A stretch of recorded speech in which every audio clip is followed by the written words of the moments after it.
Side a year-round beer garden. Open daily from 11 a.m. to 1 a.m. O'Sullivan's PH offers dinner until 10 p.m. Even cooler, O'Sullivan's offers a late-night menu until 11:30 p.m. on Fridays and Saturdays. On the weeknights, O'Sullivan's has a late-night menu until 11 p.m. And for the fall season, O'Sullivan's will offer 20% off food for athletes and coaches following home Fenwick games. For more information, go online to o'sullivansfp.com.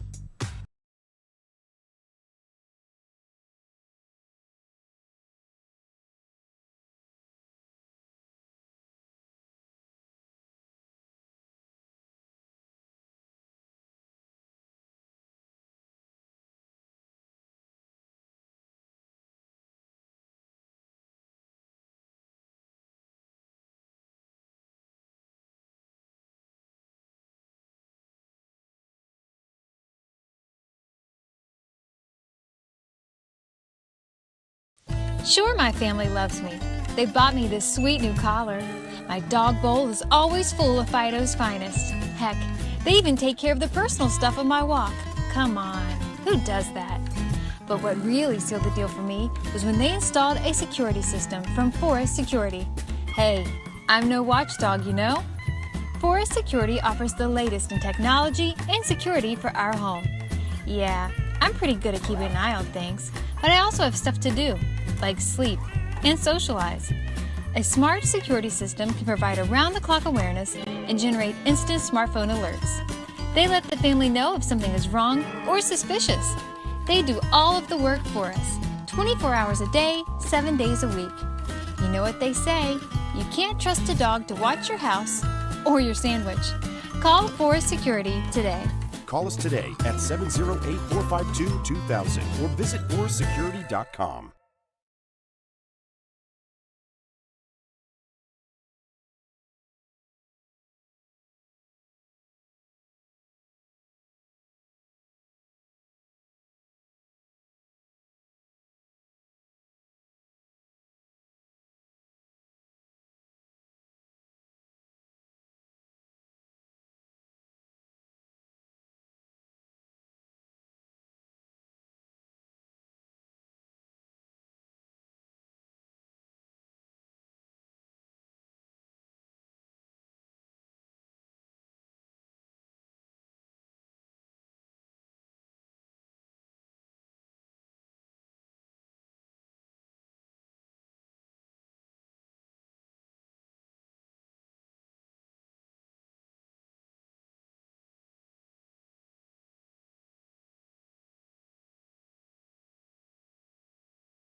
Are you looking for some good food after a Fenwick football game?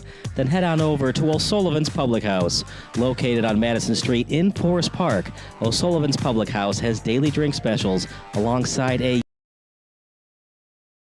7 a.m. to 1 a.m. O'Sullivan's PH offers dinner until 10 p.m.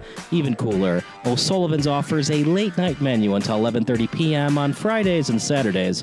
On the weeknights, O'Sullivan's has a late-night menu until 11 p.m. And for the fall season, O'Sullivan's will offer 20% off food for athletes and coaches following home Fenwick games. For more information, go online to o'sullivansfp.com.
Okay.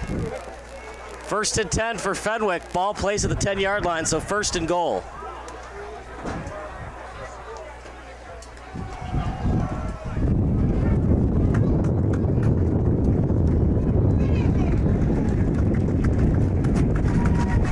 Good surge by Fenwick's offensive line. Nice push up the middle.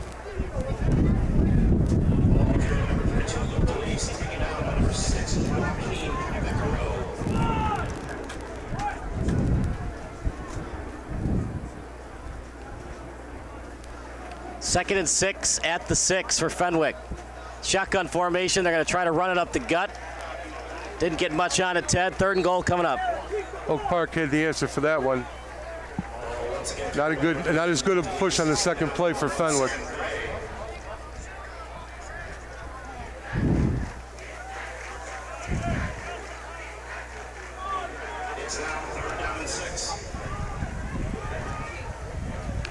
Third and 6 at the 6. Shotgun formation for Fenwick's Merrick Hill. Screen pass. Chance to score, and he's stuffed at the goal line by the OPRF Huskies. So a bad break against OPRF, but they stand pat at the goal line, do the Huskies. Nice quick slant, but unfortunately Fenwick couldn't get it in the end zone.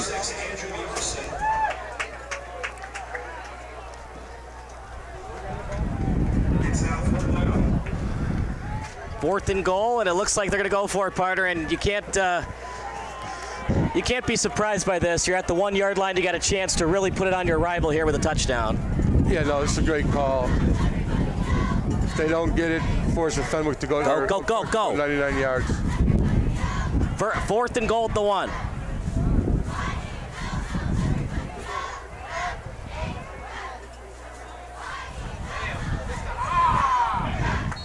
Close to getting in. They got in. Touchdown Fenwick. Touchdown Friars.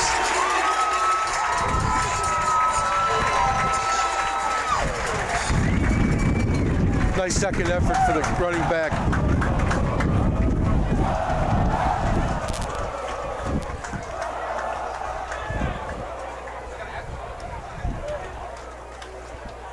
And looks like they're going to go for 2 here, Ted. Yeah, this is a strange call. They like to go for 2. We saw Fenwick do that last year against that St. Patrick game. As forward progress got him close to the goal line, but he does not get in. 6-0 lead for the Friars. We'll take a quick break. You're watching SBS, the broadcasting network for everyone. God damn it.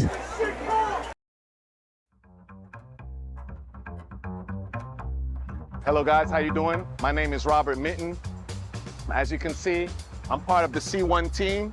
C1 is going to be number 1. I had a Class B CDL license for about 4 years. I just upgraded to a Class A. When it comes to experience, I have about 6 months experience. I found this company by a good friend of mine named Andy. He also helped my cousin get in named Ricardo. And we have a friend of mine named Twan. He's here with us. It's a great company to work for. It's a growing company. Also, my supervisor, Danny, he's the best. Back to the action at SBS, the broadcasting network for everyone. Kyle Smith alongside my partner and good friend Ted Brom, and a break for the Friars. It takes a friendly roll. It looked like it was going to go out of bounds, and it stayed in bounds after a couple of hops. We'll try it again, Will Oak Park. That one's also close to going out. Goes over the head, and it's going to be a touchback against OPRF.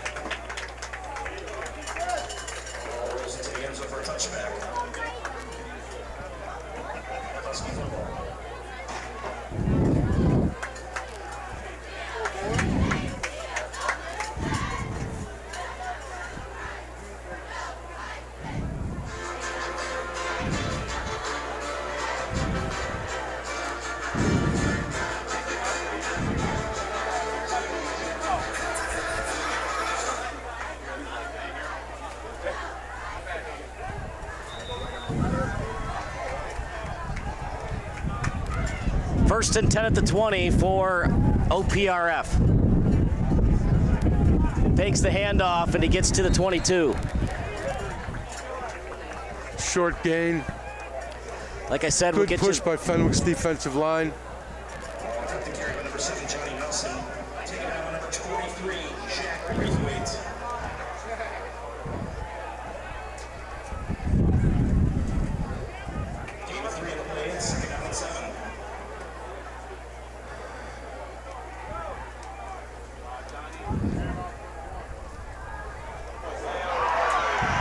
Breaks through a tackle. Stiff arm action. Past the 50, past the 40. Big time gain for OPRF. That's just a lot of breakdowns on Fenwick right there. That was just an inside run for a lot of yards. A couple of missed tackles.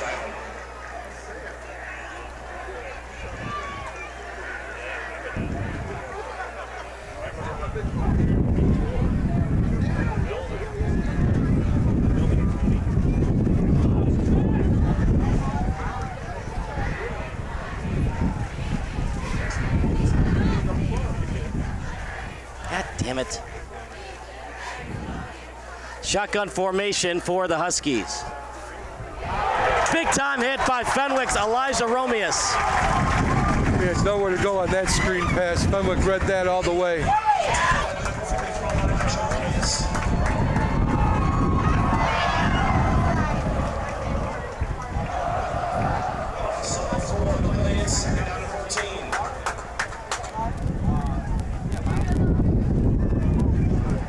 Second and 14.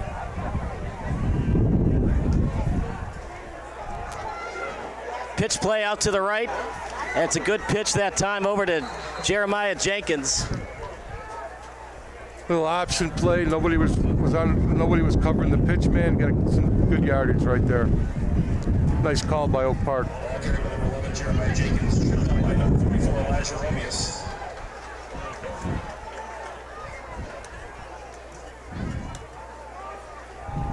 It's now 3rd down and 9. 3rd and 9 coming up for OPRF.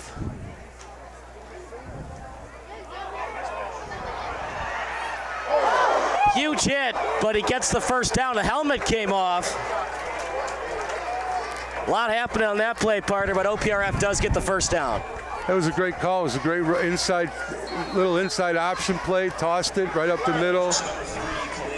Fenwick's having a hard time right now stopping the inside run.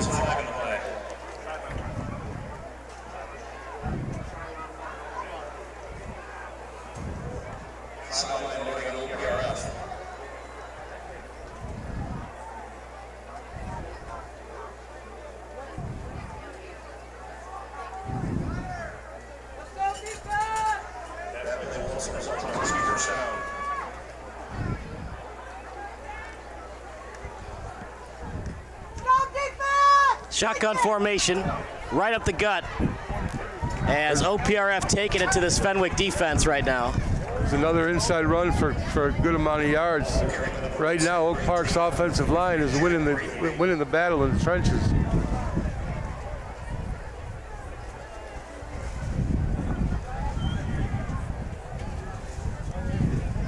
The 6 on the play, it's 2nd down and 4.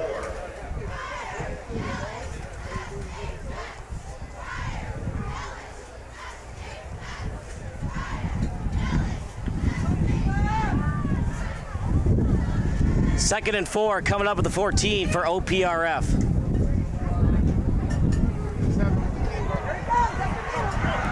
Going to be a touchdown for the Huskies. That's a great call by Oak Park. Fenwick can't stop the inside run. Quarterback keeper right up the middle. Touchdown. Nice call. Johnny Nelson scores, and just like that, 6-6. Well, Fenwick went for 2. And they did not get it, Ted. So now if OPRF gets the extra point, they're back on top. Kick is up. That's good. 7-6. We'll take a break. You're watching the Huskies against Fenwick here on SBS.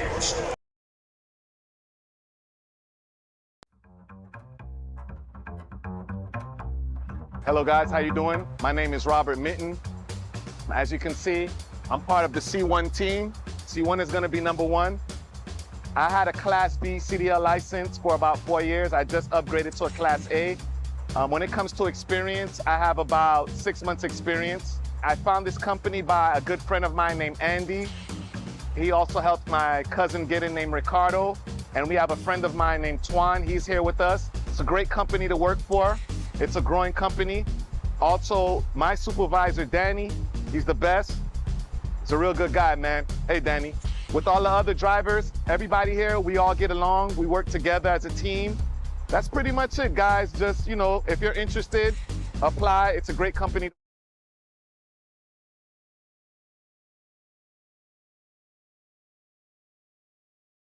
Back to the action at beautiful Triton College. Kyle Smith alongside Ted Brom. 7-6 lead for the OPRF Huskies.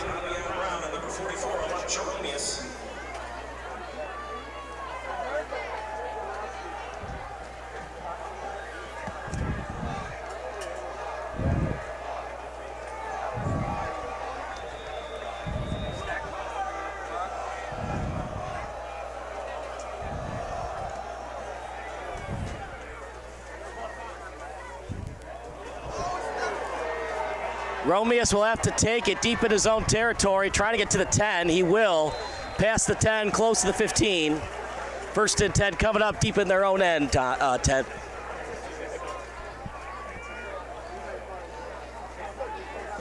It was a good kick by Oak Park. Put it right in the corner. We'd like to recognize Robert Bank. What hometown banking is really about. Friendly service and great products. Banking with LLB. God damn it.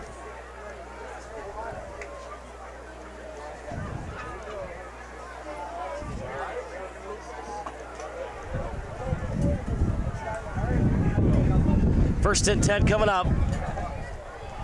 Handoff up the middle. Second and short coming up. Both teams are getting yards right up the middle. Both defenses need to shore up and try and stop that inside run. Gain of 7 on the play. It's second down and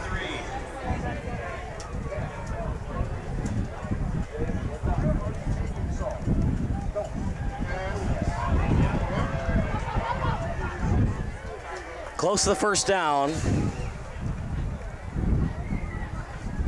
Yeah, Oak Park was ready for that little slip screen there.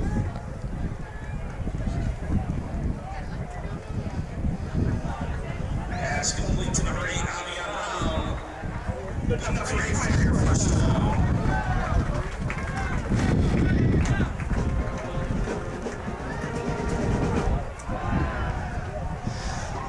Out to the left, incomplete. Pass incomplete, intended for number 8, Avion Brown. It's now second down.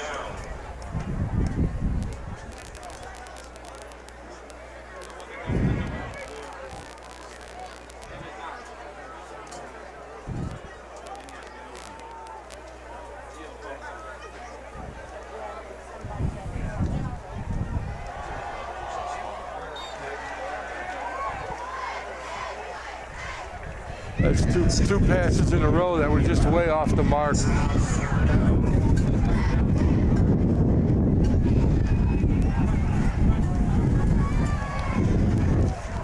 .538, third and 10 for Fenwick. Shotgun formation. Clean pocket for Hill. And dangerous pass, partner. Luckily that his wide receiver wasn't drilled over the middle. Yeah, he hung him out to dry, threw that way up high.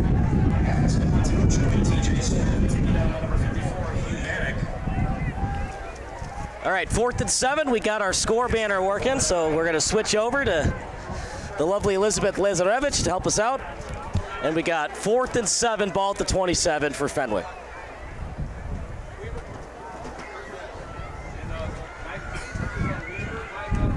Crap, hold on, transition this.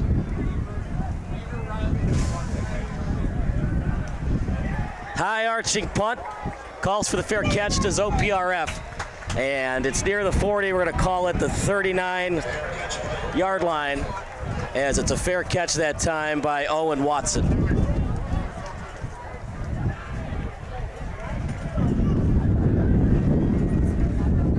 We'd like to recognize Sullivan's Public House.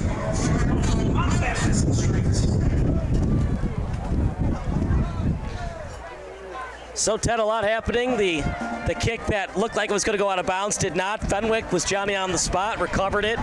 They got it into the end zone on 4th and goal, but then OPRF went right down the field with on them on their first drive. Yeah, Oak Park marched right down the field. What? A lot of inside running. What are you trying to Fenwick do? couldn't stop it. Just do it over here. Yeah, that's our clock. Incomplete pass. So 4:45 remaining.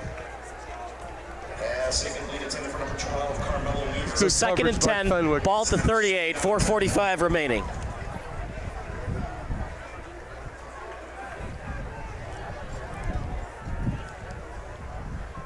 Backspace it.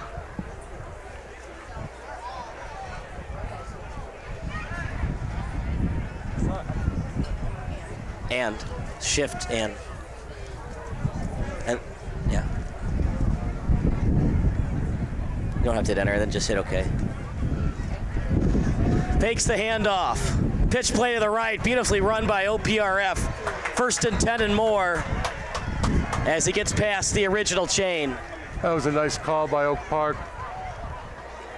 Faked the run up the middle. Fenwick bid on it. They had the outside Go wide over here open. to do it.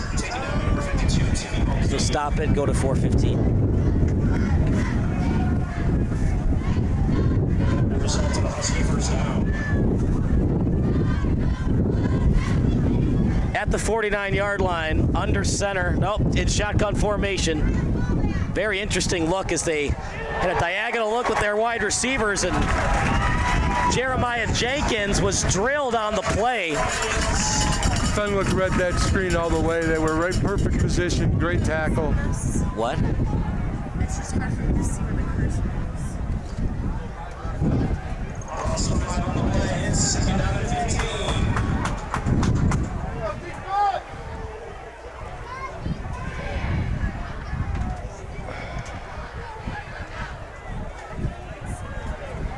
Can't see it.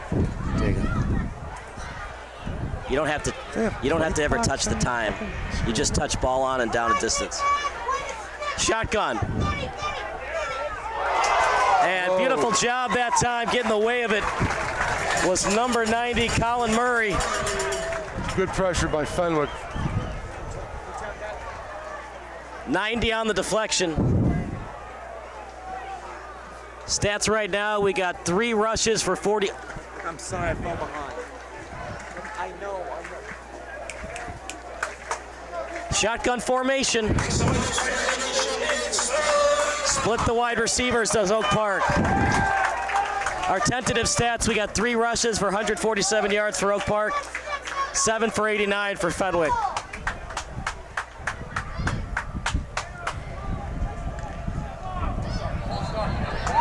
False start coming up against the OPRF Huskies. That'll make it 3rd and 20 for OPRF. There we go. These mental mistakes are hurting. Clock both stops. We're at 3:30.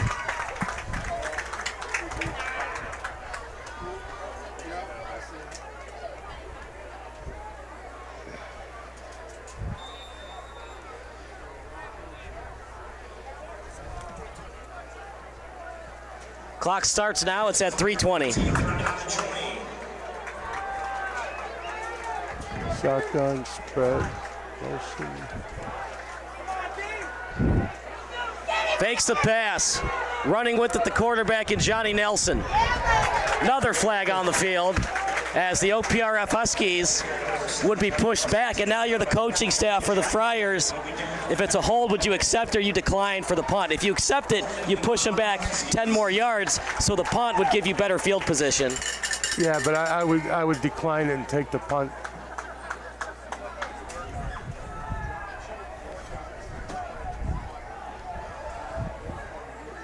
I would accept it, but I understand why they're declining it. Yeah. The reason I would accept is you push them back 10 more yards, Yeah, and maybe but you force the quarterback into a bad spot where he throws a pick. too many times you do that, and more times than not, they get a big play. Yeah, like a little yeah. delayed draw, and they get 15 yards anyways. Take the ball. And remember, nothing is ever guaranteed in the special teams True. of high school football. This time it's a good snap and a beautiful punt. Nice punt. Would like a little bit more hang time if he could. Almost dropped and breaking through a tackle, still on his feet as 5 Fenwick players greet him past the 30. We got ourselves a football game today, Ted. Fenwick has made the adjustments on defense after OPRF went right down the field with them on the Huskies' first drive. Yeah, they did. I mean, they marched right down the middle of all inside runs. Fenwick has tightened that up a little bit. So we'll see if they can maintain that. We'll see if their offense can get some pressure now and momentum moving the ball.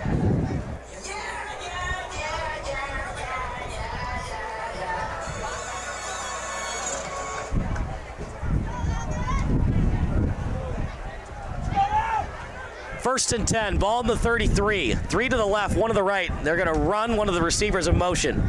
Fakes the handoff, and Hill is drilled, breaking through a tackle, and then brought down a couple yards past the original line of scrimmage. Second and long coming up for the Friars. Both teams are trying to run them little screens, and they're not working. Both defenses have the answer for the screen right now.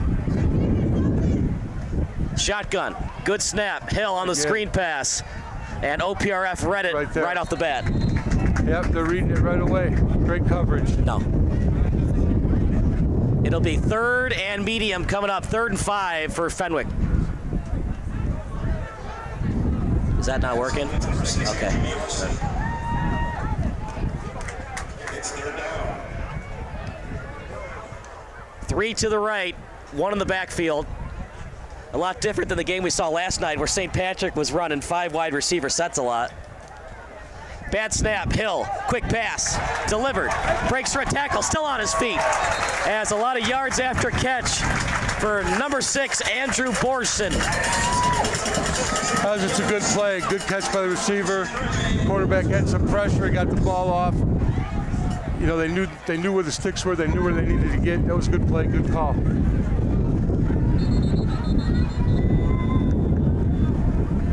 And did somebody call a timeout? Nope, delete. Timeout, Oak Park. First timeout for Oak Park. We'll take a break. You're watching SBS, a broadcasting network for everyone. Mute. No, mute us first. Good.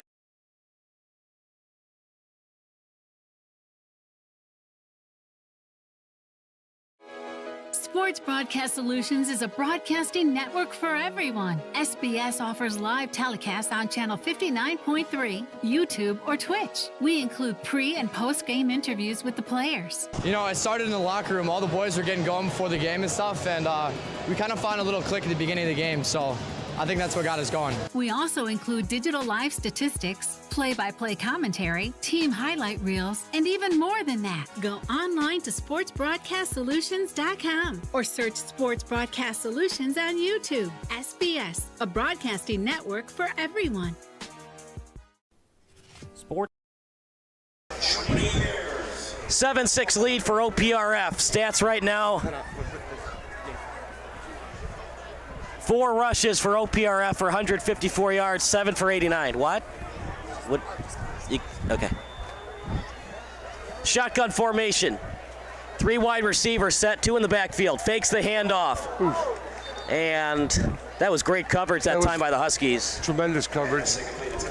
Tried to run the quick slant. Oak Park had him covered from the beginning.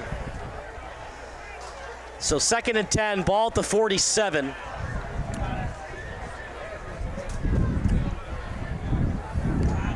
With 1:26 to go.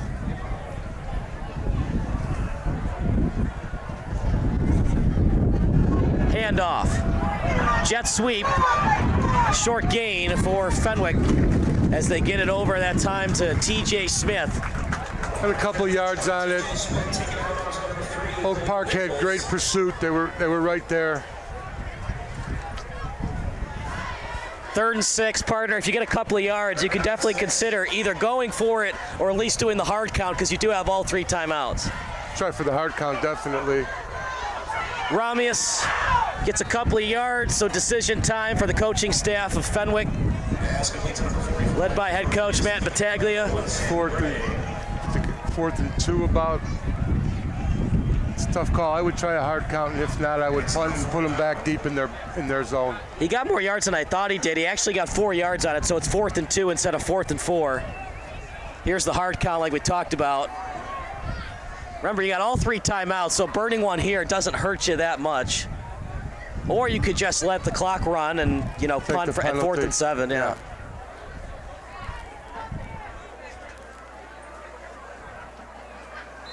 Call the timeout. Okay. Great discipline by Oak Park not jumping. They almost did, though. If you saw the nose tackle, got a little jumpy. But he stayed where he belonged, so that's good. 4th and 2 coming up. We'll stick with the action. Ball at the 39, 7-6 in favor of OPRF. We're pre-recording, by the way, on the SD card. So for some reason it didn't happen on the stream. We've got it on the SD card. We'll upload it after the game. But 7-6 lead for Fenwick for OPRF. And the reason it's 7-6, not because they missed the PAT, but they went for 2. Went for 2, yeah. Early in the game, I don't understand that unless they don't have confidence in their kicker. But to me, you know, every coach has a rule sheet when you go for 2 and when you don't. First touchdown of the game, you just kick the point and take the 7 points. So I don't know what their thinking was on that, but hopefully it doesn't come back later on to bite them. You know. The thinking is if you go for 2 twice and it's a low-scoring game, 14-7 becomes 16-7. It does, but it's not a logical thought. Right, and it's not an easy play to convert on 4th and 2. They do this time. And 1st and 10 and more for the Friars. That was a great catch by the receiver. Quarterback rolling out. I mean, it was a nice play, nice call. Move the sticks, first down. Right. The Chargers like to do that sometimes. When they're up by 7 points, they'll go for 2. Or when they're up by 8, they'll go for 2. Mathematically, the analytics, you understand it, but getting 2 yards is a lot different than a 1-yard kick. Yeah. From a coach's standpoint, I mean, I always just take the point unless I need to go for 2. You know, that's just the way we always attacked it. Unless you've got the high school version of Rob Gronkowski, then you throw it. Yeah, I mean, if you've got an absolute stud and you have a 2-point play that you know no one can beat, that's a different story. But for the most part, you take the points unless you need to go for the 2. There's a time and there's a place when you need it.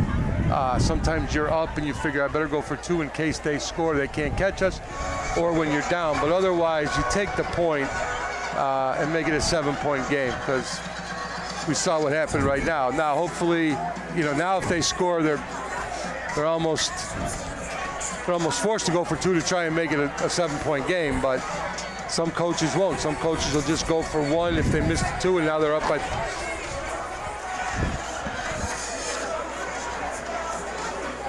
And then reset the timer.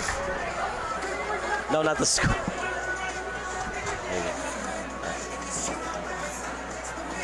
And then reset timer, then make it 12. Okay. Second quarter, OPRF 7, Fenwick 6. We appreciate you watching. Text line's open. Your favorite high school, college, or NFL memory, text 330-957-7653. 1st and 10, ball to 27. 1 in the backfield, 2 to the right, 1 to the left. Handoff for the Friars. And still on his feet is the tailback, and Luke Dialise.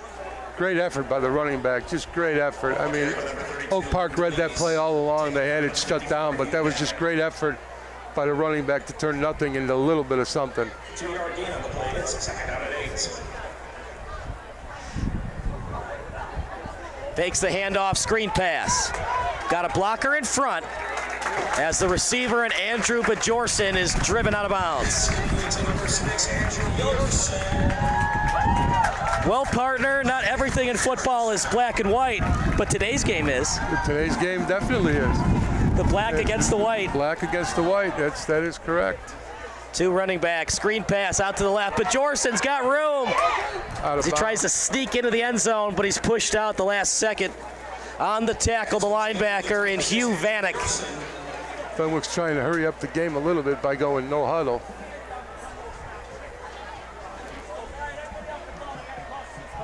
Okay, 2nd and 4, ball at the 9 with 11:02 to go.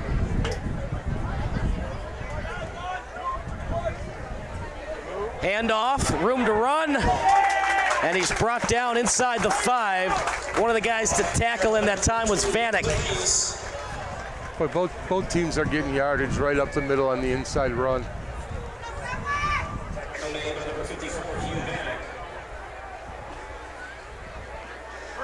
First and goal, ball at the 3.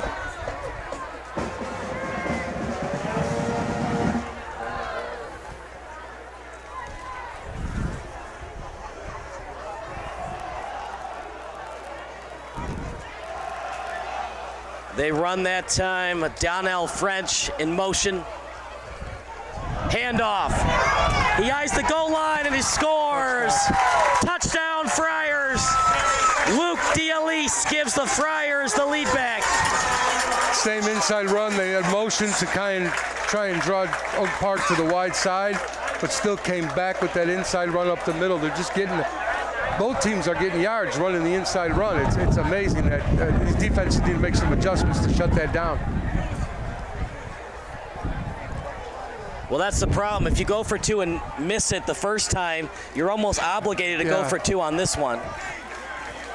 Try and make it a 7-point game again.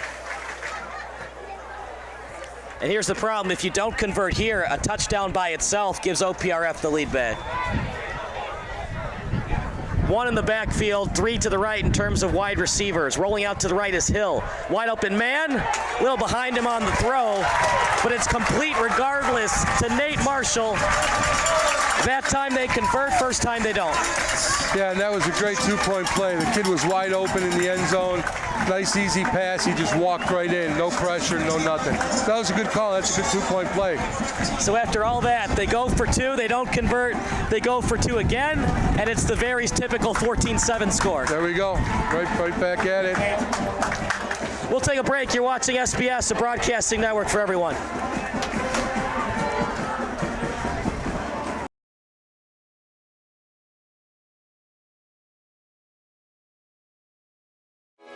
Sports Broadcast Solutions is a broadcasting network for everyone. SBS offers live telecasts on channel 59.3, YouTube, or Twitch. We include pre- and post-game interviews with the players. You know, I started in the locker room. All the boys were getting going before the game and stuff, and we kind of found a little click at the beginning of the game, so I think that's what got us going. We also include digital live statistics, play-by-play commentary, team highlight reels, and even more than that. Go online to sportsbroadcastsolutions.com or search Sports Broadcast Solutions on YouTube. SBS, a broadcasting network for everyone. Sports Broadcast. Back to the action at Triton College. Kyle Smith alongside Ted Brom. 14-7 Fenwick. In the most unlikely of ways, they went for 2 twice and only converted once.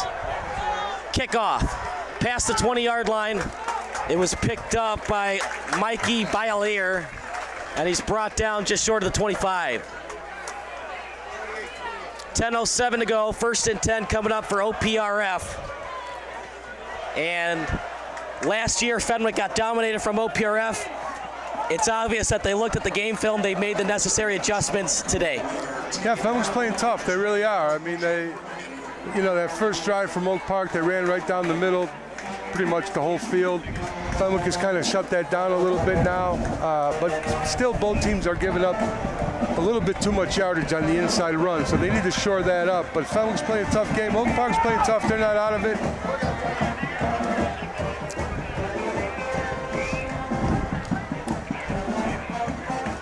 First and 10, ball at the 24. They're going to split the wide receivers. 1 in the backfield for the Huskies. That time they run Jenkins in motion. Handoff. It's stuffed right away by the Fenwick Friars. That time Donnell French. It's a great read by Fenwick. I mean, they just shut that play down right from the beginning.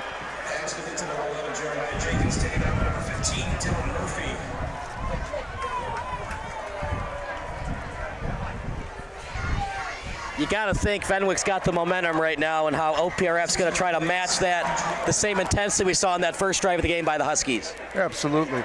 I mean, that first drive, Oak Park, Fenwick came out and scored right away on a botched fumble on the kickoff, but good quarterback sneak that time by Johnny Nelson. Nelson with the lone score for the Huskies today.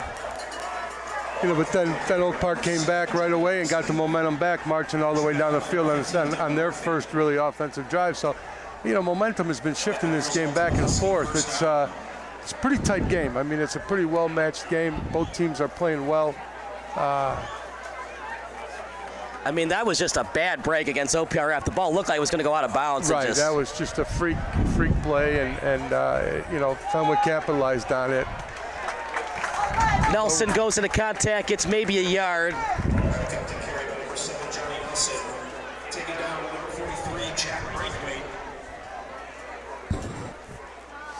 What have you seen from both quarterbacks, what they're doing well and not so well right now? I think, well, Oak Park's quarterback's playing well. I mean, he's poised back there. He's made some nice throws. Fenwick's quarterback has played well.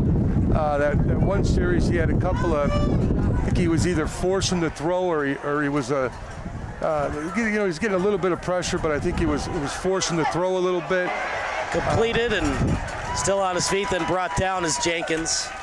So that was a great throw by Oak Park's quarterback. Put it right in the hands of the receiver, and a big gain. So I mean, you know, right now I think Oak Park's quarterback is a little more poised than Fenwick's.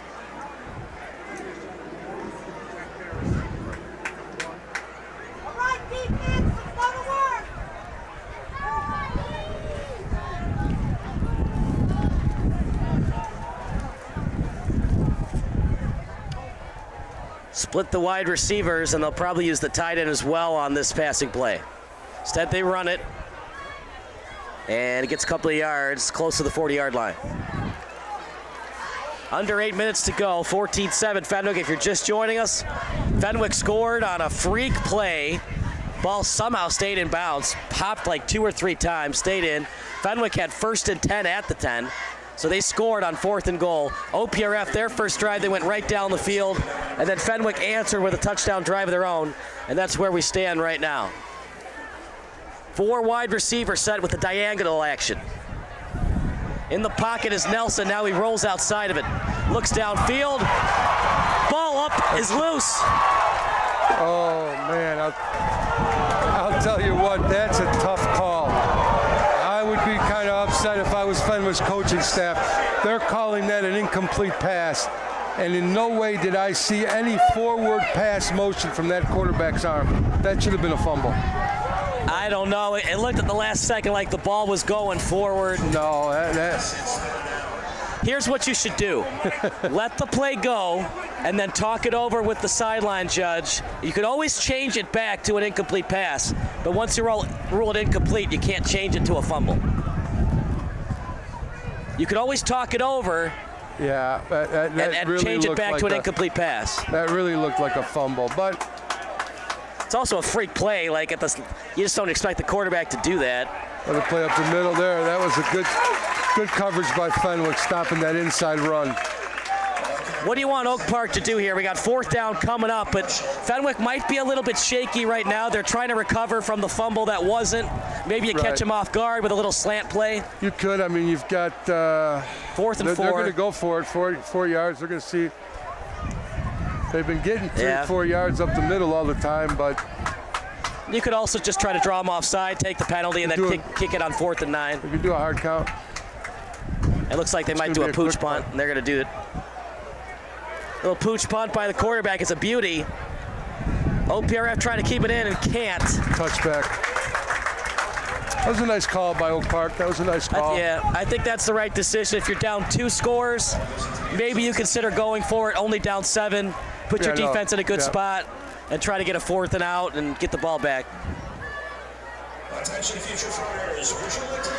We'll stick with the action with 6:24 to go. It's 14-7 in favor of the Fenwick Friars. If you like the action, go to sportsbroadcastsolutions.com. We do football, basketball, baseball, hockey, rowing, high school, college, you name it, we do it. Just go to the website. We'll broadcast your next sporting event with commercial break videos, play-by-play commentary, whatever you need.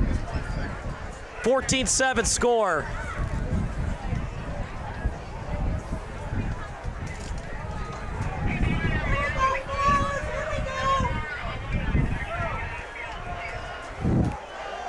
Looks downfield and a little overthrown. Tell you what, that was a nice throw by the quarterback. He put it where only the receiver could catch it, just a little bit out of his hands. 2nd and 10 at the 20 coming up for Fenwick with 6:17 remaining.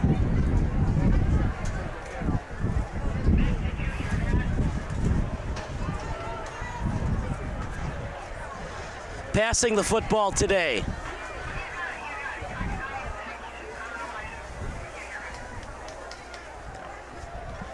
Screen pass.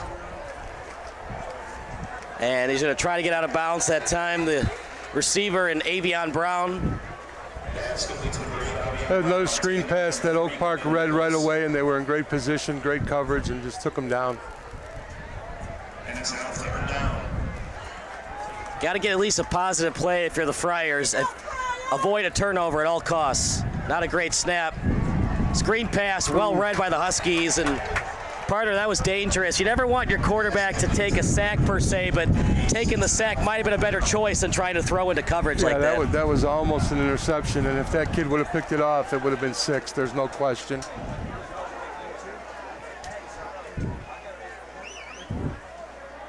It would have been double bad though for Fenwick. You either throw a pick, right, which is really bad, or you're sacked inside the 5, and it's a bad punt for your punter.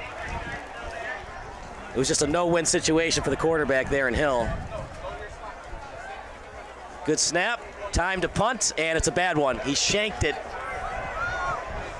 And it's going to take a Fenwick hop, and the ball will die at the 43, and then falls over to the 42.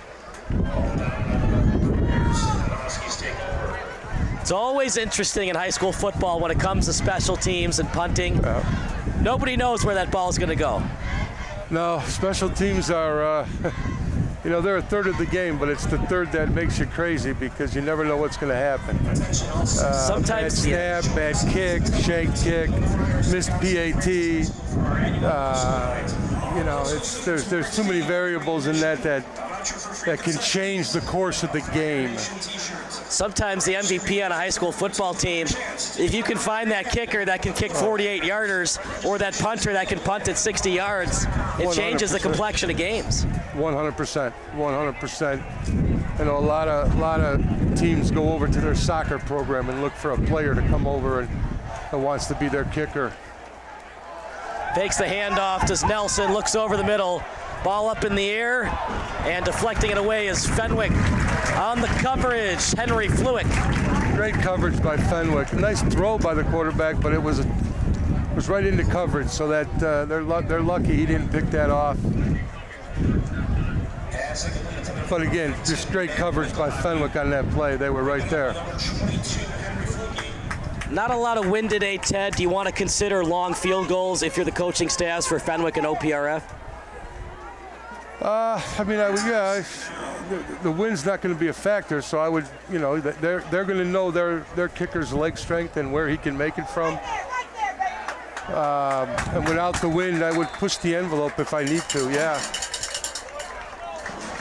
3rd and long coming up.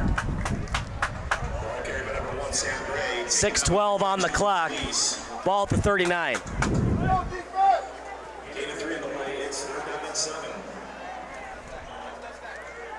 Fenwick taking their time. You probably want to go for it if you get at least 4 yards on this play.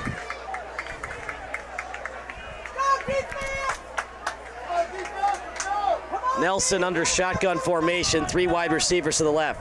Good snap. Takes his time in the pocket, delivers a strike at the 30 as the Huskies get the first down. That was a good call. Great play. It's a nice throw.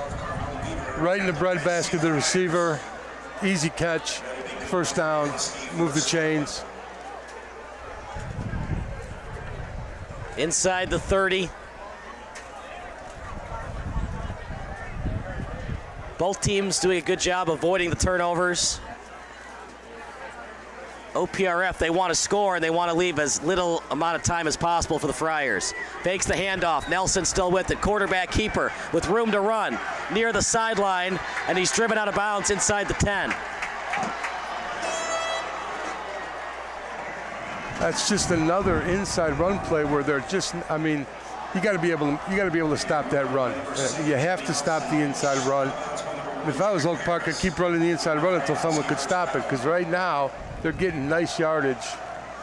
Nelson looks hurt. If you're the coaching staff, if you're John Horster, would you consider putting in the backup for a play to try to get your backup a little bit of a breather? You want to score a touchdown here, but it's hard when your quarterback's a little bit shaken up. If the quarterback can go, you leave him in. Handoff. Fenwick read that one. They shut that inside run down. He's still limping, and we saw, he's got to be out for at least a play. I mean, he can barely walk right now. I know you want to toughen it out, but it's the old adage, what's better, your backup at 100% or your starter at 50? Sometimes your backup at 100 is better than your starter at 50. Second and goal at the 9.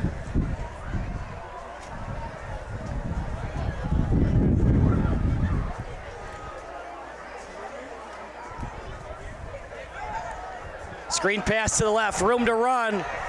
And it looks like he got in, waiting for the signal. He's in. Touchdown. I tell you what, that's a gutsy call with your backup quarterback, bringing him out first play, throw the ball, but it worked out for him. Great call, great play. Fenwick just didn't have the coverage where they needed it, and now we're looking at a tie ball game here. So how about that? You put the backup in for Nelson, and he delivers a strike on the screen pass. Looking to tie it up. Bad snap. Blocked. Dead ball in high school on the PATs. How about that? Oak Park has not gone for 2 at all. Fenwick went for 2 twice. And after all that, Fenwick is leading by 1 point. Right. Block kick will do it. There we go again with the special teams. I mean, special teams can make or break a game. Blocked extra point, which what you think would be automatic is never automatic. So now, instead of being tied with 3 minutes left in the half, now they're down by 1. We'll see what Fenwick can do offensively if they can get at least 3 to go in at halftime up a little bit more.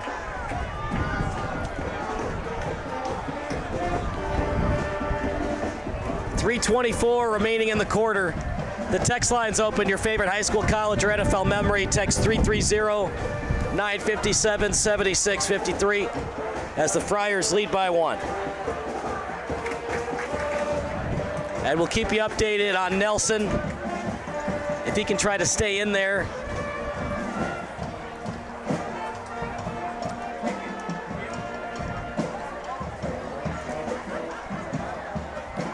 Couple of texts from the 630 area code. Happy birthday to Gabe, to the OPRF class of '88. Favorite football memory for the 708 area code. Antonio Brown jumped up, made a flying kick tackle against the Browns. Really got him into football. Fenwick football alum last year, 2023.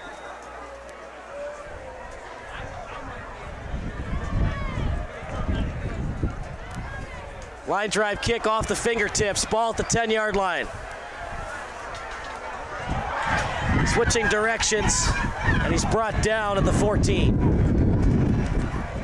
Plenty of time for Fenwick. You got 2 timeouts, clock stops on a first down. You're also up by 1, so you want to be a little conservative. Well, you just want no mental mistakes. You don't want to turn the ball over. You don't want to throw an interception. Obviously, you'd like to march down the field and get some kind of points, whether it's a touchdown or a field goal, but you definitely don't want to turn the ball over, whether it be a fumble or an interception, and use as much clock as you can. For OPRF, the quarterback they're using in lieu of Nelson, since Nelson's shaken up, Owen Watson. He's got good size for the position, 6'1", 180 pounds. He's a defensive back and a quarterback. That penalty on Fenwick just hurt him a little bit, pushed him back to the 8-yard line, so instead of starting at the... Yep, those silly penalties, they hurt you. They do. Out to the right, good pass by Hill. They get a couple of yards to give some confidence for their young quarterback. Pass complete to number 8, Avion Brown, taking down number 4, Emmett Kennedy. Second and manageable coming up for the Friars as they're a little bit in a hurry-up mindset right now. 2nd and 4. Handoff. And he's brought down short of the first down marker. 3rd and short, partner. Unless it's like 4th and inches, you have to punt, even if it's 4th and 1. Oh, I would absolutely. You don't want to risk giving them a short field to go ahead by halftime. So Be nice. You only got a yard. Try and get the yard and extend the drive. Defensive end wasn't ready, by the way, and Fenwick took advantage of it. Still came up a little short, I think. 4th down. Not a friendly spot. I thought he got it. You know, partner, I know it's really risky. I think you go for it, you do a quarterback sneak, and you get the first down. They're going to try right now. They're going to try. Whether it's a hard count or they're going to run a play. They're trying a hard count. Not a bad idea. If you don't get it, yeah, you're right. Ball's at the 16, but if you get it, extend the drive. Give your quarterback some confidence. They're going to go for it, and he'll get it. I'm surprised, though, Ted. I thought they would go under center and just do a little quarterback sneak. Yeah, I don't understand. I know a lot of teams run the shotgun, and that's fine. But when you've got a yard or less, move your quarterback up, have him take the snap and just get that yard. Instead of a yard, now they're looking at getting 5-6 yards where he's lined up. So, but look, in high school football, nothing's a certainty. I saw it last year in the double overtime game against St. Pat's. Marian Catholic's quarterback, Kyle Thomas, fumbled it at the 1 yard line. Right. No. You know, if you're not used to under center, that can happen. I remember the Super Bowl where Rex Grossman fumbled 2 snaps. So, I mean, it can happen. That is true.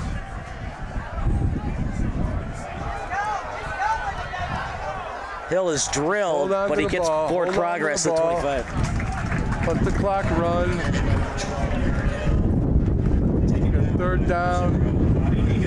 I mean, you run it down, you run one more play, you go in halftime up by 1. Are you surprised OPRF isn't calling timeouts? Try to force them in a punting situation?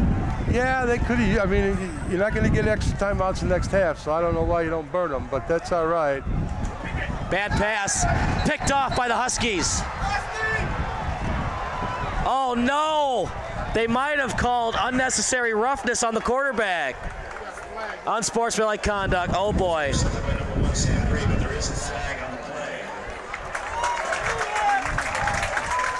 Well, we're going to watch it on replay after the game. That is a huge call against Oak Park River Forest.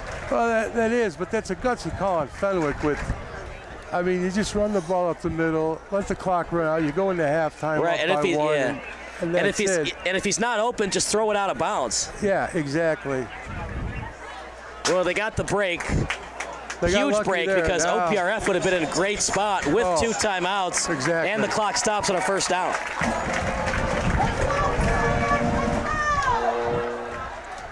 You've got a couple timeouts. If you're the Friars, flag on the play. Wait to see what the officials call here. False start against Fenwick.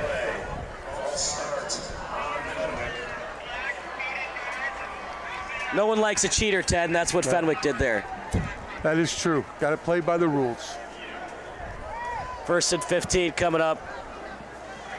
A killer roughing the passing calls. OPRF would have gotten the ball back inside the 40. Nobody in the backfield. Clean pocket for Hill. He scans downfield. Wide open man. And he's hit, but it's completed, and a big completion for Fenwick. Completed for Agent 0, Jalen Williams. Clock stops briefly. You got to get the snap off quickly. 24 seconds now. Hill with it. Might be another false start. Snap the ball. And here's the thing too, Ted. Shotgun, sometimes it can be harder to get your offensive line ready to go, get that rhythm play. Under center, it's kind of easier to get that ball off to your quarterback. I think right now, I think it's just, for whatever reason, the center's a little slow on the snap. Whatever the count is, the rest of the line is going, and the center's going, but he's just a little slow on the snap, and it's creating a false start for him. So.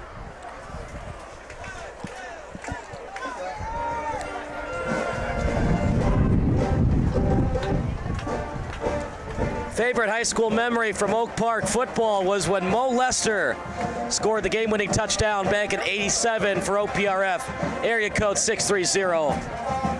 708 beating St. Ignatius on homecoming. It's a fun rivalry game. What's your favorite rivalry in the IHSA? It can be this one because you played in it, but you could also be honest about other rivalry games that you like. Well, you know what? There's so many of them. I mean, this was a great rivalry when I played.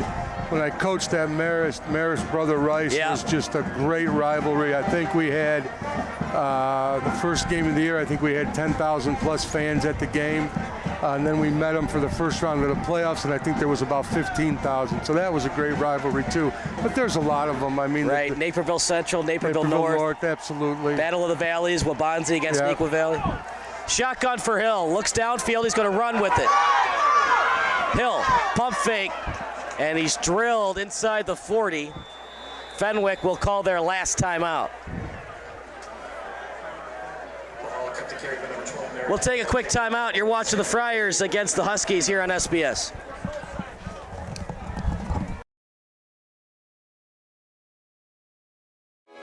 Sports Broadcast Solutions is a broadcasting network for everyone. SBS offers live telecasts on channel 59.3, YouTube, or Twitch. We include pre- and post-game interviews with the players. You know, I started in the locker room. All the boys were getting going before the game and stuff, and we kind of found a little click at the beginning of the game, so I think that's what got us going. We also include digital live statistics, play-by-play commentary, team highlight reels, and even more than that. Go online to sportsbroadcastsolutions.com or search Sports Broadcast Solutions on YouTube. SBS, a broadcasting network for everyone.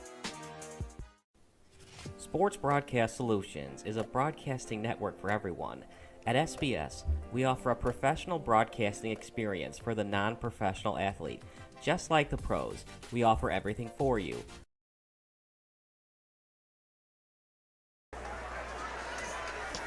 Nine seconds left, second attempt of 38. Most likely a Hail Mary here, but maybe they do like a little out route to get more yardage.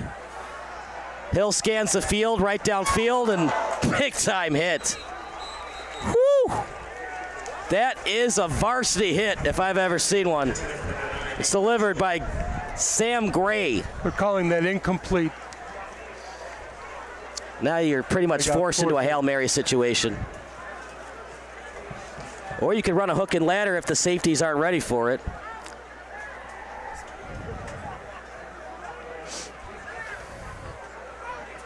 What's the one thing you do on a Hail Mary, Ted? Knock it down. Yeah, if you can't catch it, you knock it down. Empty backfield. Yeah. 5 wide receiver set. Hill, clean pocket. Over the middle, and whoa, look at that spin move. Short, and that'll bring it to the end. I'm surprised because he had enough time. He did. If he had waited 2 more seconds, let his wide receivers get into the end zone, at least try it. Yeah, I mean, he just saw the guy open and hit him, and just couldn't shake off the 2 tackles to get it in the end zone. So, well, they're going in up 1 point at halftime, which, you know, there were a lot of opportunities for Oak Park to take the lead, but they just didn't. So, they got to be pleased going in up by 1. So we'll take a break. Halftime. It's Fenwick 14, OPRF 13 on SBS. Sports Broadcast Solutions is a broadcasting network for everyone. SBS offers live telecasts on channel 59.3, YouTube, or Twitch. We include pre- and post-game interviews with the players. You know, I started in the locker room. All the boys were getting going before the game and stuff, and we kind of found a little click at the beginning of the game, so I think that's what got us going. We also include digital live statistics, play-by-play commentary, team highlight reels, and even more than that. Go online to sportsbroadcastsolutions.com or search Sports Broadcast Solutions on YouTube. SBS, a broadcasting network for everyone. Sports Broadcast Solutions is a broadcasting network for everyone. At SBS, we offer a professional broadcasting experience for the non-professional athlete. Just like the pros, we offer everything for you. Play-by-play commentary. A no-hitter at Kane County Stadium. 15 strikeouts, 1 walk, 1 error, and that's it. Color commentary, highlight reels, recruiting videos, and much, much more. Unlike our competitors, we zoom in on the action and always have a live scoreboard with a live time code. If you're ready to have your next sporting event feel like CBS Sports, then make sure to call Sports Broadcast Solutions today. Our phone number is 330-957-7653, or you can go online to sportsbroadcastsolutions.com. SBS, a broadcasting network for everyone. Missing your child's sporting event just plain stinks. But you don't have to worry about that anymore, thanks to Sports Broadcast Solutions. SBS is a live broadcasting network, as well as covering your on-demand needs, recruiting videos, highlight reels, and much, much more. We can broadcast live to any website, and we also post as much on-demand content as you need. For more information about SBS, check out our website at sportsbroadcastsolutions.com. Sports Broadcast Solutions, a broadcasting network for everyone. Sports Broadcast Solutions is a broadcasting network for everyone. Let SBS broadcast your sporting event. We have experience and can generate excitement and permanent digital memories for your team. Tonight. That time, finally a goal for the Stampede! We have professional videographers using high-definition modern-day cameras, color analysts, and play-by-play announcers with state-of-the-art, classy graphical scoreboards to keep you updated. Plus, we have commercials to advertise your team, club, or sponsor, and us. Plus, we do pregame and postgame interviews. Hi, everybody, and welcome to the postgame show brought to you by Marion Central Catholic. My name's Kyle Smith, but my name doesn't matter. These young ladies matter. It's senior night as the Hurricanes win a battle down the stretch, 48-46. Hi, I'm Carrie Kramer. I swim 50 breast, 50 free, and 100 back. Whatever your sports broadcast needs, we are at sportsbroadcastsolutions.com. Check us out and become part of the digital sporting world. Sports Broadcast Solutions is a broadcasting network for everyone. Instead of spending hundreds or thousands with all these college recruiting sites, let us put together your college highlight reel. For just a fraction of your potential college scholarship and significantly less than these recruiting services, we got this. In addition, we put together highlight reels for teams, including high school, your club team, or travel team. My teammate gave me a great pass, and I just took it. The other team slashed me, took the opportunity, saw where the goalie was weak, and I just shot it there.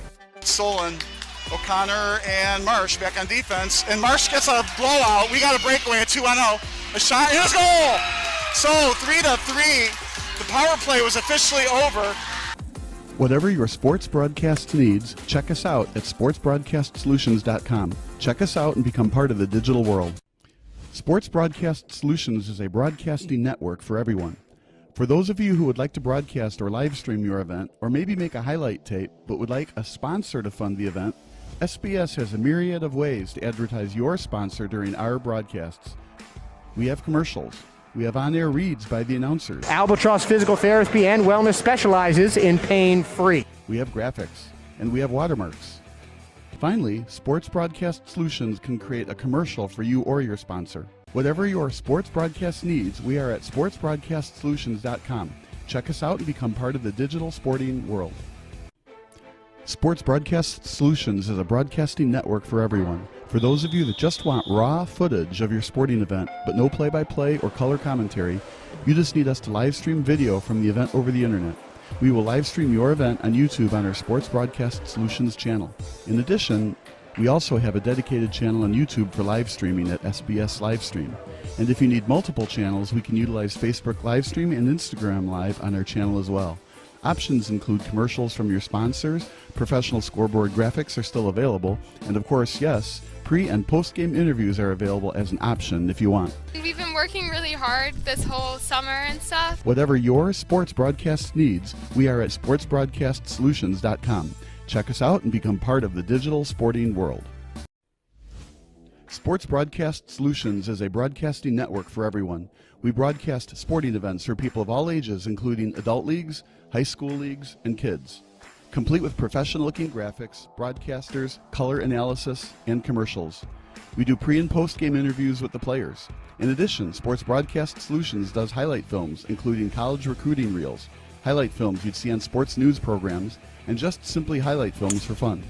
Sports Broadcast Solutions also provides raw footage and live streams if you'd like. Subscribe to us and listen to our professional talk videos about relevant topics in the pro and college ranks. Whatever your sports broadcast needs, contact us at sportsbroadcastsolutions.com and become part of the digital world. This is Sports Broadcast Solutions, a broadcasting network for everyone. Check us out at sportsbroadcastsolutions.com and become part of the digital sporting world.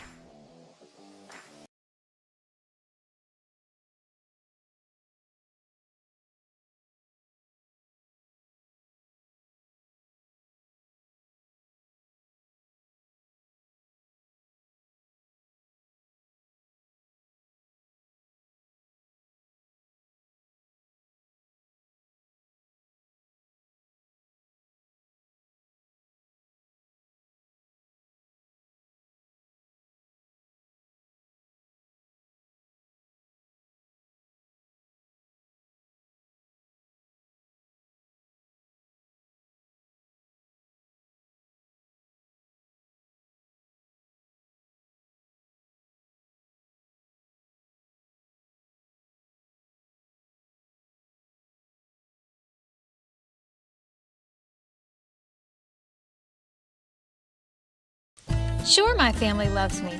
They bought me this sweet new collar. My dog bowl is always full of Fido's finest. Heck, they even take care of the personal stuff on my walk. Come on, who does that? But what really sealed the deal for me was when they installed a security system from Forest Security. Hey, I'm no watchdog, you know?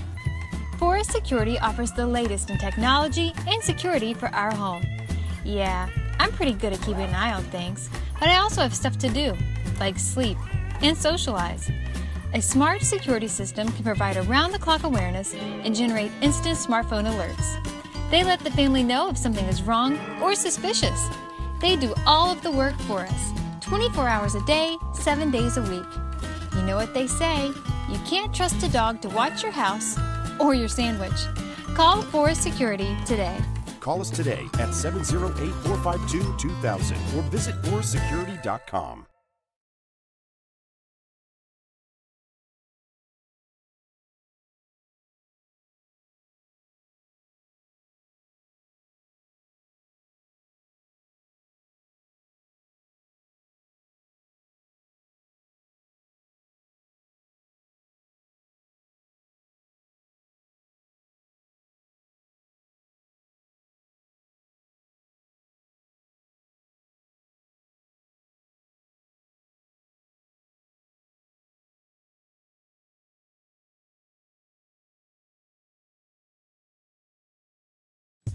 Are you looking for some good food after a Fenwick football game? Then head on over to O'Sullivan's Public House. Located on Madison Street in Forest Park, O'Sullivan's Public House has daily drink specials alongside a year-round beer garden. Open daily from 11 a.m. to 1 a.m. O'Sullivan's PH offers dinner until 10 p.m. Even cooler, O'Sullivan's offers a late-night menu until 11:30 p.m. on Fridays and Saturdays.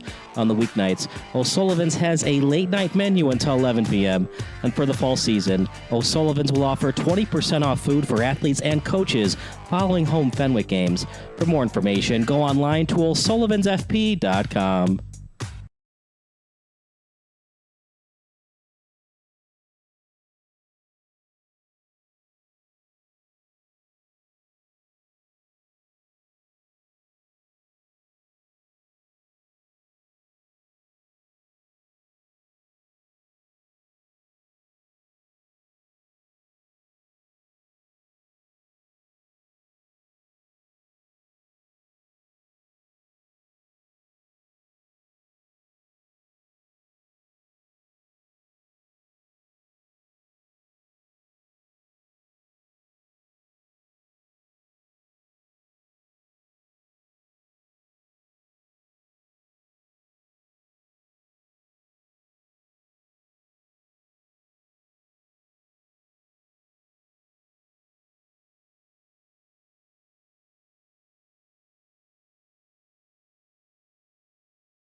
Sure, my family loves me. They bought me this sweet new collar. My dog bowl is always full of Fido's finest. Heck, they even take care of the personal stuff on my walk. Come on, who does that? But what really sealed the deal for me was when they installed a security system from Forest Security. Hey, I'm no watchdog, you know? Forest Security offers the latest in technology and security for our home. Yeah, I'm pretty good at keeping an eye on things, but I also have stuff to do, like sleep and socialize. A smart security system can provide around-the-clock awareness and generate instant smartphone alerts. They let the family know if something is wrong or suspicious. They do all of the work for us, 24 hours a day, 7 days a week. You know what they say, you can't trust a dog to watch your house or your sandwich. Call Forest Security today. Call us today at 708-452-2000 or visit forestsecurity.com.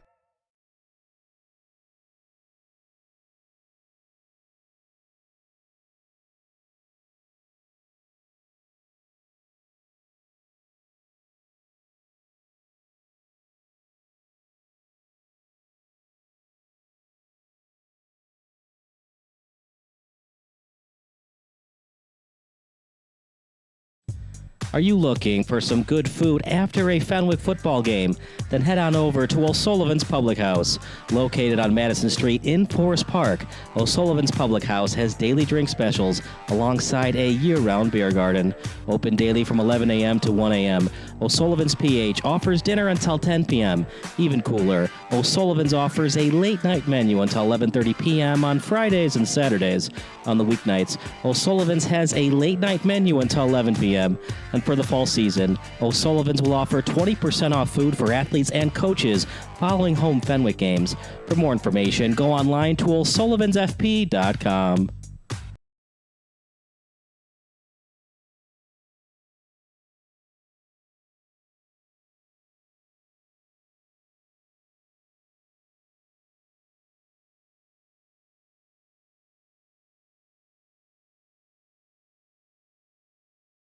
Sure, my family loves me. They bought me this sweet new collar. My dog bowl is always full of Fido's finest. Heck, they even take care of the personal stuff on my walk. Come on, who does that? But what really sealed the deal for me was when they installed a security system from Forest Security. Hey, I'm no watchdog, you know? Forest Security offers the latest in technology and security for our home. Yeah, I'm pretty good at keeping an eye on things, but I also have stuff to do, like sleep and socialize. A smart security system can provide around-the-clock awareness and generate instant smartphone alerts. They let the family know if something is wrong or suspicious. They do all of the work for us, 24 hours a day, 7 days a week. You know what they say, you can't trust a dog to watch your house or your sandwich. Call Forest Security today. Call us today at 708-452-2000 or visit forestsecurity.com.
Back to the action at beautiful Triton College. Kyle Smith alongside Ted Brom and our excellent crew. Sean Mitchell on stat crew, Emily Lazarevich technical directing, and Nick Brunetti on videography duties. Don't go anywhere. The post-game show led by Emily Lazarevich coming up next. Back and forth we go today, Ted. At 14-13 Fenwick. It was 6-0 Fenwick, then 7-6 OPRF. Fenwick answered, and then OPRF answered, but the block PAT is where we stand right now. Yeah, I mean, it's, you know, special teams can make or break. What do you mean you don't hear us? Oh, because you don't hear us?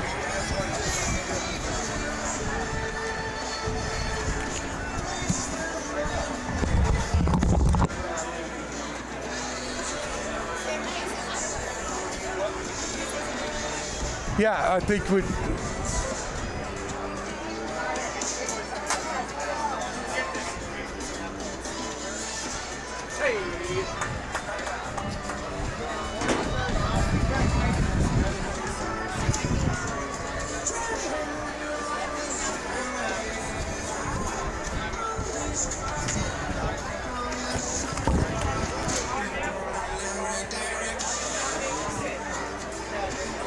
Exchange. You can hear me? Okay. You got Sean, you're on your own, bud. You have to figure it out. Okay. 14-13 in favor of Fenwick. Ted, you were saying? Well, it's just, the blocked extra point is where we're at. I mean, special teams will make and break a game. There's no question about it. So we'll see, Fenwick made a couple of mistakes, but they were able to overcome them. Oak Park was playing good. Listen, Oak Park's playing a great game. They were moving the ball real well. It just comes down to a blocked extra point, and that's where we stand right now. So.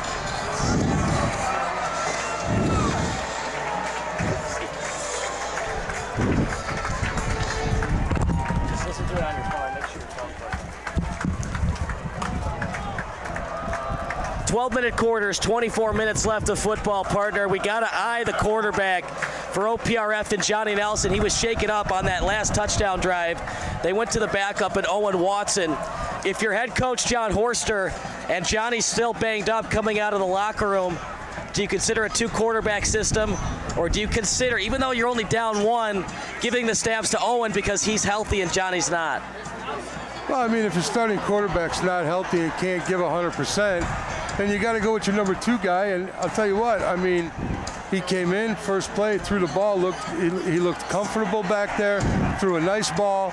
So I don't think they're going to get, I don't think they're going to lose anything. Obviously, you always want your starting quarterback in there, but that's the game of football. The guy gets hurt, number 2's got to step up and be able to make the plays. The Battle of Oak Park. You played in it. The winner of today, what are the bragging rights like, Ted? Oh, they're huge. I mean, they're huge. A lot of these guys live in the neighborhood. They're friends outside of school, so it's huge bragging rights. There's no question about it. They shut this game down for about 33 years and brought it back last year, so it's great for the guys. It's great school rivalry, and it works well. So Fenwick will receive.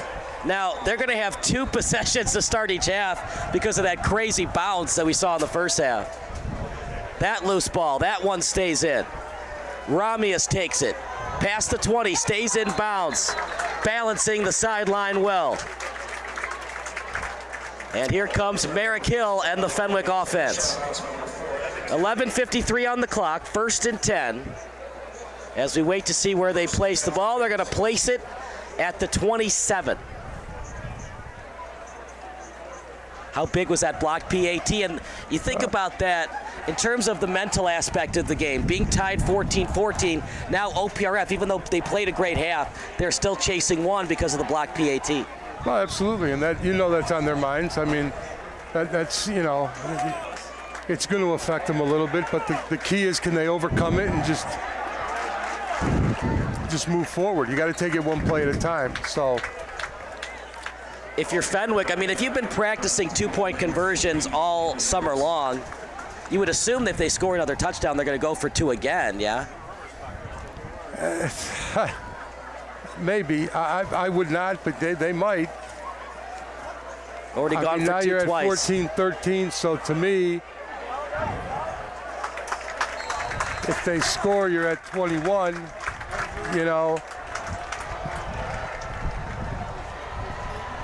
But again, they could go for 2 this way.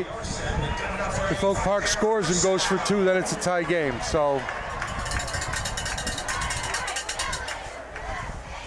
Shout out to Joep Angbors to forego his offer to the University of Illinois and decided to take a 5th year as a graduate assistant for the Friars. Big things ahead for Joang Angbors. Favorite OPRF memory was in 1986 when Mike Hunt made a stop at the goal line to get us into the postseason. 630 area code. 312 area code. OPRF memory beat York back in 83. Hugh Janis hauled in a 30-yard pass from Nick Kerr, and Ben Dover was player of the game. False start against the Friars. It's a fun rivalry. I'm glad it's back. Definitely. the basketball games, they have so many fans at the basketball games, they got to play them at UIC Pavilion.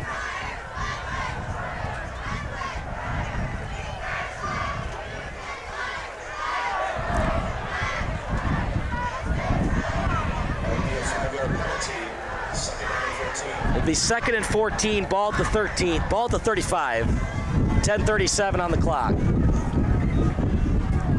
Shotgun formation, 2 to the right, 1 to the left. And partially deflected. Good job. That could have been dangerous. Good job. Park's defender didn't bat that down. If he would have caught that, he had 6 points easy. It's so tough, though, that line drive pass, to catch it with both hands as you're jumping up. You got to be really athletic to be able to do that. You do, or you got to be able to read the play and know through the scouting report that's what they're going to do. Shotgun, pretty good snap. Hill stays in the pocket. Now he rolls outside of it. Gets past the linebacker, near the first down marker, and he got it.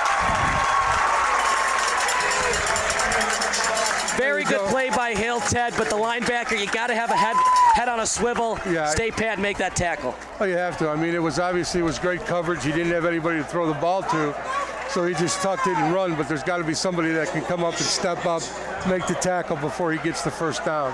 And look, open field tackles are not easy. First down, he's short. Oh, he did not get it. Wow, not a friendly spot for Fenwick. So they're going to go for it, and I don't think he got it. I think he fumbled. It looks like the ball might be loose. Well, it was 4th down anyway, so if he didn't get it, OPRF gets the ball regardless. And they're signaling first down OPRF. Regardless, they get the ball because it was 4th and 1. He didn't get it on the run. It's just for your fantasy stats, right? For the forced fumble on your fantasy stats. I don't know about that part. I get the aggression. Look, you can't play too conservative as a head coach, but now you put OPRF inside midfield. Yeah, first I thought they got the first down. That was a tough spot, but at 4th and 1, your own side of the 50, you got to punt the ball. Got to give your defense some confidence where they can make some plays, pin them back deep. Now you got a short field. 1st and 10 for OPRF. They go to the backup in Watson. Long release down the field. And the D-back came back for the ball. He turned his head around, so it is not defensive pass interference. Correct. That was great coverage. He turned around, looked for the ball.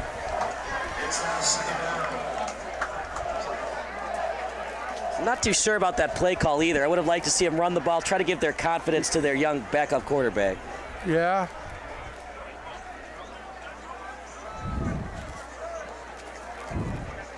It's always a tough call as a head coach. When the starter gets hurt, how long to keep the backup in, or does he play the rest of the game? It looks like, at least right now, that it's Owen Watson's job for the rest of today. And that one is read well by Fenwick.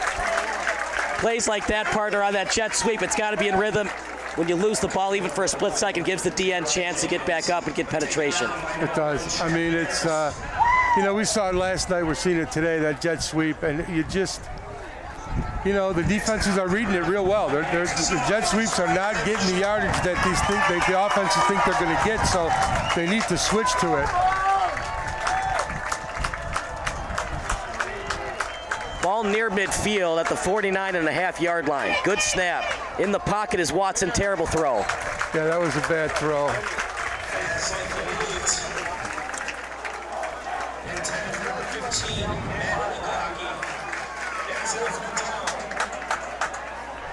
You would think it's a pass, but anything's possible, especially in this big-time rivalry game. I think it's a little early in the game to throw out the playbook and one of those crazy fake punt pass plays. Yeah, no, you just punt the ball right now.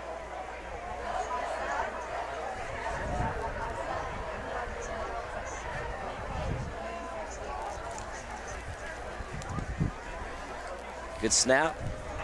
Line drive kick. Ramius goes after it briefly, then he lets it go out of bounds. You play the field position game, and now Fenwick's got to go a long way to get to the other end zone. Smart move. I mean, that's the way to play it. That was a good call.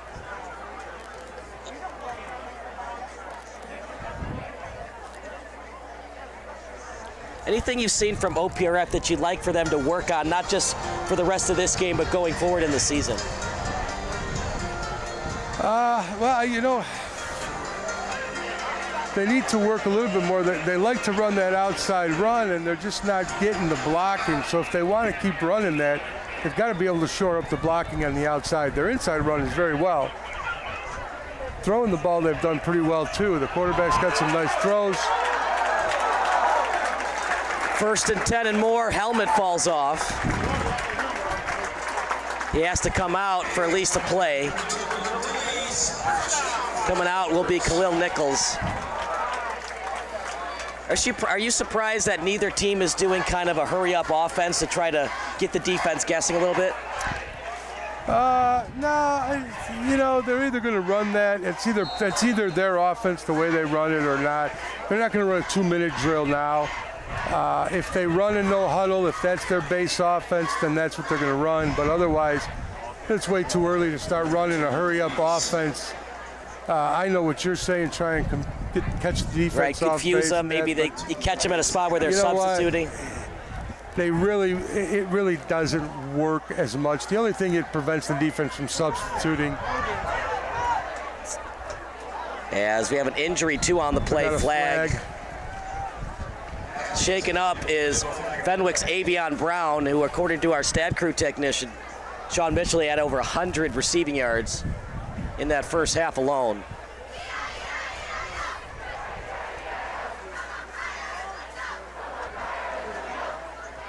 It's really cool. When you look at the OPRF student section and the fan section, all blue and orange. Yeah. It is awesome.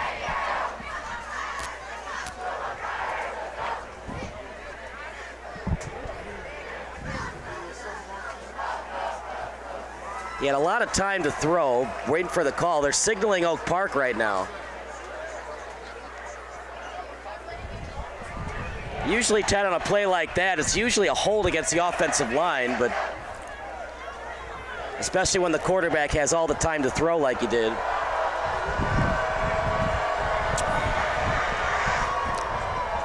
Head coach John Horster is trying to figure out what the call is as we get signals to both sidelines.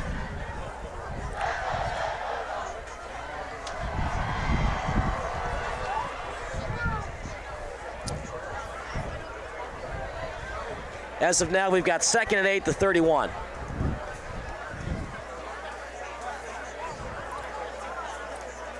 And an ineligible man downfield against Fenwick.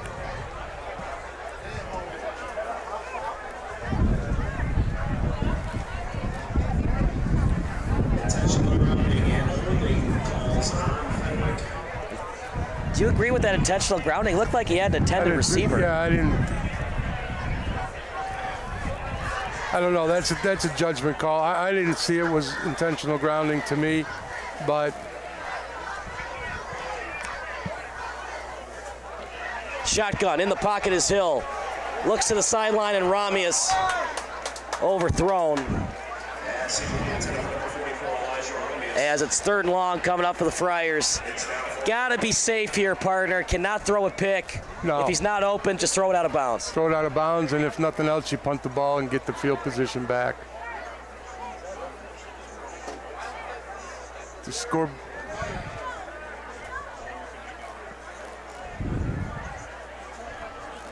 Was that 3rd down? Because now it looks like they're in punt formation. We had 2nd down on the Jumbotron, but they might not have updated it. Yeah, I don't know what they're doing. The scoreboard seems to be not working right now. Okay, so it was 4th down. There's the punt. And it's going to go to the 33, as it was going to take an OPRF roll, so Fenwick had to jump on it quickly.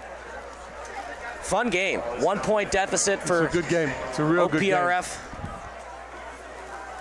And now it's a field goal kicker game. Whoever has the best field goal kicker comes into play as we get closer and closer to the 2-minute drill in the 4th quarter.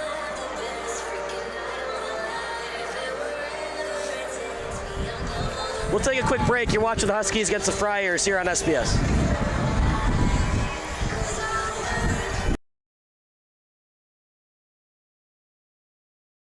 Sure, my family loves me.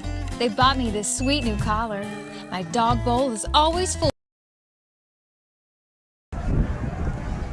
OPRF with the ball at the 33, 1st and 10 for the OPRF Huskies. Fenwick initially showed blitz, and it'll be a handoff to Jenkins with room to run. It's a nice hit in the open field. It was delivered that time by Tommy Thies. Nice run, got about 5 yards, 6 yards. And it looks like that the starting quarterback in Johnny Nelson, his day seems to be done. Owen Watson looked a little shaky on that last drive. Ted, see how he adjusts on this one. Shotgun. They run Jenkins in motion, and they hand it off to him. Big time hit at the point of attack. It's delivered by Jalen Williams. Basically the same play going the other way. It didn't work out real well for him.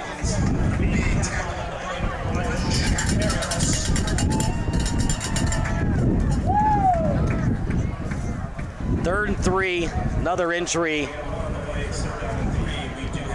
And it looks like it's Elijah Ramius who's injured on the field right now for the Friars. So we will take a break. You're watching the Huskies against the Friars here at SBS.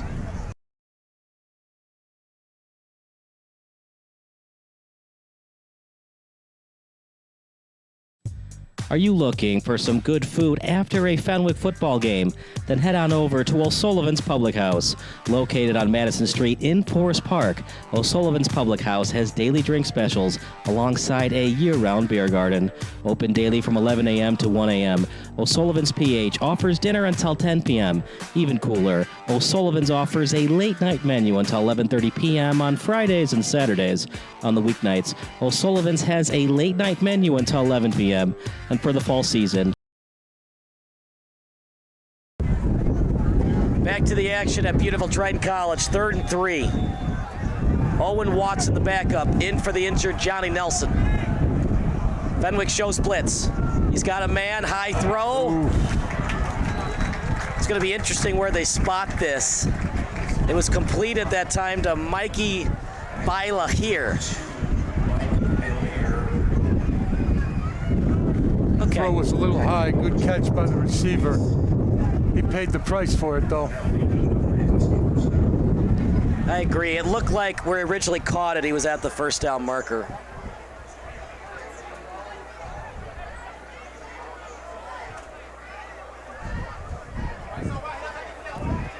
One in the backfield.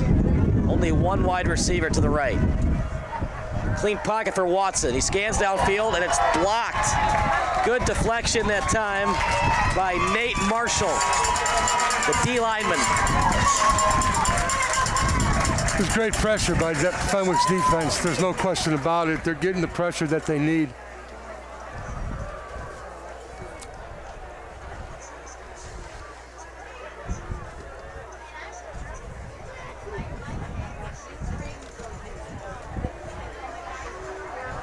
It's 2nd down and 10 at midfield. 2 in the backfield, T formation. Handoff going nowhere fast, he lost yardage. Maybe got forward progress back to the line of scrimmage. Initially, it looked like he lost yardage to Ben Jarnecki. 3rd down coming up. What's the old adage, Ted? That's why he's a starter. That's why he's the backup. This offense looks a little stagnant under Watson, not as dynamic as we saw under Nelson. That's to be expected. 3 wide receiver set. Watson in the backfield. Here comes the pressure. Loose ball picked up by the Friars. Timmy Mulcahy. A coverage sack, Ted. That's one that Watson, he's got to protect the ball, take the sack, punt the football. Absolutely. I mean, the coverage was fantastic. He didn't have anywhere to throw the ball, but you either throw it out of bounds or if you're going to get sacked, you got to hang on to that ball. You can't turn it over. All right, we're still early on in the drive, Ted, but if they score 6, mathematically speaking, you score 2, it's a 2-possession game. Correct. And they've already gone for 2 twice. 1 in the backfield. Screen pass. Good block. And driven out of bounds, the running back in Will Gladden. Nope, that was actually Emmett Romius.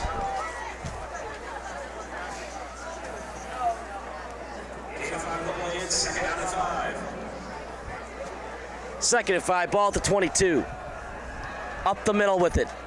Big time hit as he was good stop. Pretty much destroyed right before he got to the line. Still got about 4 yards on that play. 3 yards, 4 yards. 3rd and 1, ball at the 18. 9:20 to go here in the 3rd quarter. No, 5:20. Back to it again. Yeah, second it. effort. Great second effort. I mean, he was stopped short of the first down, but great second effort gets him the first down. How big is it for Fenwick to score 6 instead of settling for the 3? Oh, huge, huge. You want to get a touchdown here, and like you said, want to get a touchdown, go for 2. Makes it a two possession game. 1st and 10 at the 13, 3 to the left. They run it up the middle, powering his way inside the 10. Big time run and a beauty that time by Amir Ninos. No, it was Ninos Amir. 2nd and 6, ball at the 9. Handoff. Takes his time, rolls over to the right. Still on his feet, eyeing the goal line. Touchdown, Friars! That is just great effort by that running back. I mean, they had him short of the goal line, and that was just pure effort to get in for a touchdown. Ninos Amir with a beautiful run, the run of the year on SBS thus far.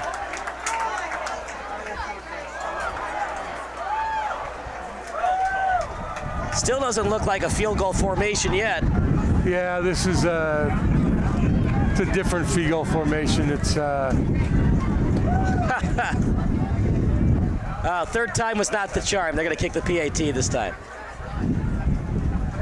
Good kick right through the uprights.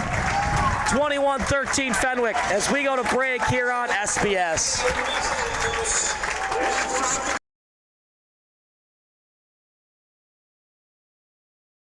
Sure, my family loves me. They bought me this sweet new collar. My dog bowl is always full of Fido's finest. Heck, they even take care of the personal stuff on my walk. Come on, who does that? But what really sealed the deal for me was when they installed a security system from Forest Security. Hey, I'm no watchdog, you know? Forest Security offers the latest in technology and security for our home. Yeah, I'm pretty good at keeping an eye on things, but I also have stuff to do, like sleep and socialize. A smart security system can provide around-the-clock awareness and generate instant smartphone alerts. They let the family know if something is wrong or suspicious. They do all of the work.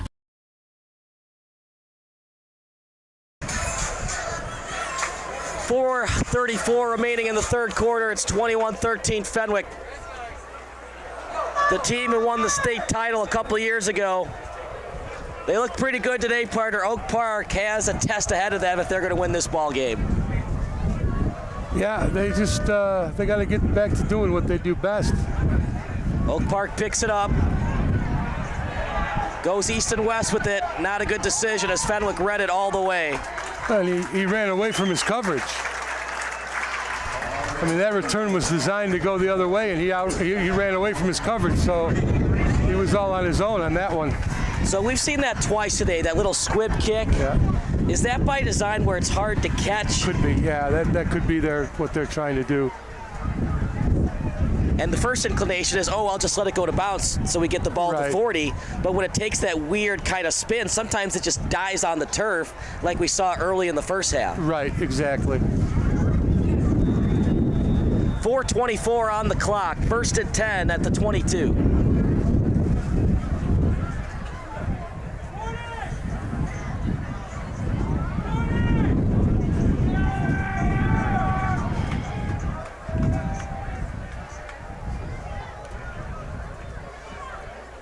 Little T formation look here. Takes the handoff, does Watson, pitch play. And he was out of bounds, but he did not get hit, so they're not going to call a late hit.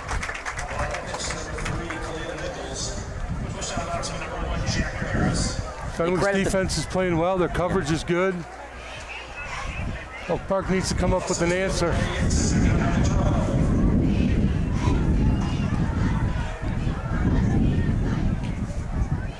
It's a tall task for this backup quarterback, but he's got to find a way to get his team positive yards, get it past midfield, and See if he can put one in the end zone.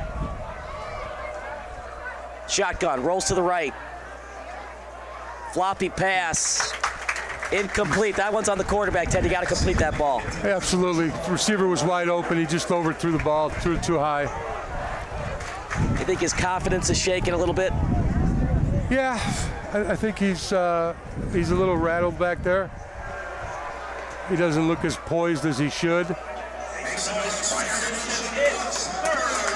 3rd and 12. You got to get at least 9 yards to even consider going for it. Clean pocket for 12, 4:01 remaining.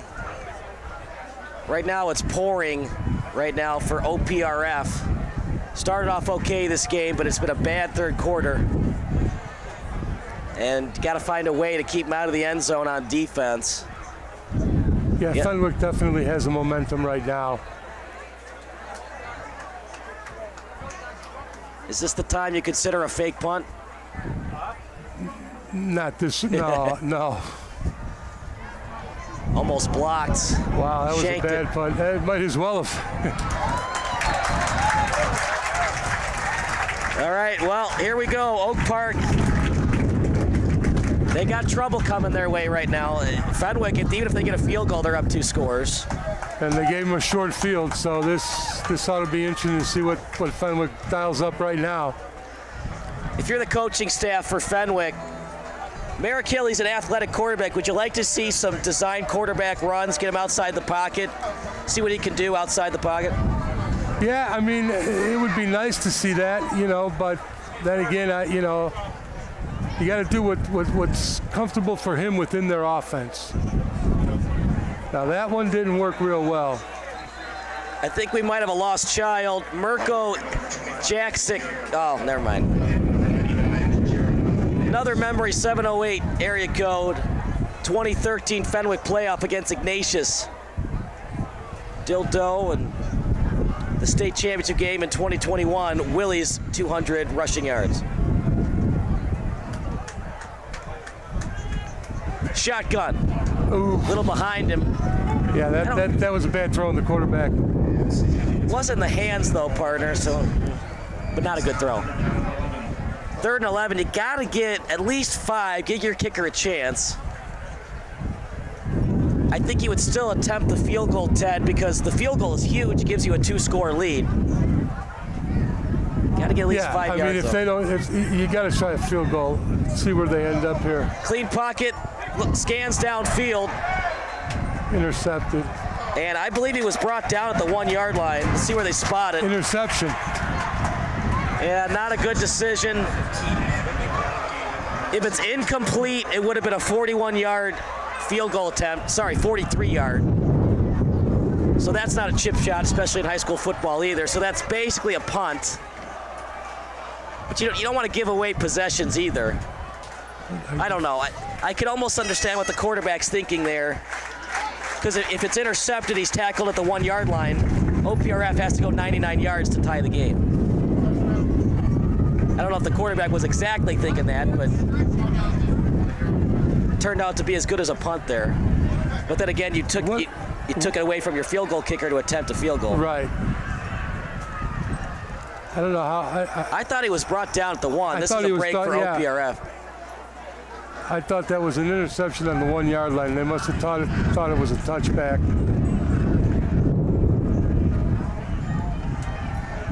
Nelson back into the game over the middle, somehow caught in double coverage. What a throw by Nelson. Well, that's the difference from a first-string quarterback to your second-string quarterback. That was a great throw, double coverage. Receiver caught it, moved the chains. Huge play. I applaud his courage and bravery to get back in there, but they're going to need him the whole season, so you just hope with him coming back in, it's not going to create future injury problems down the road for Nelson. But he's back in. Shotgun, clean pocket. Nelson scans the field. He's going to throw it down the middle into double coverage. Bad decision by Nelson. Partner was almost picked off. Yeah, that wasn't a good throw. I mean,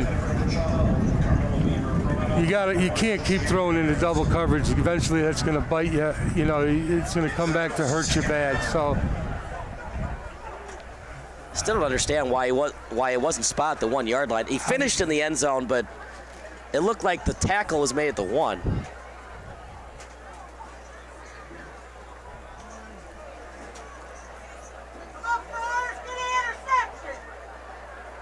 Ball at the 39, 2nd and 10, 1 in the backfield.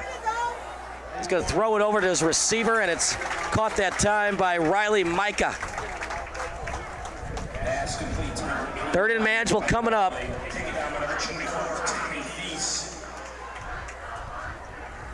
You're at the 44.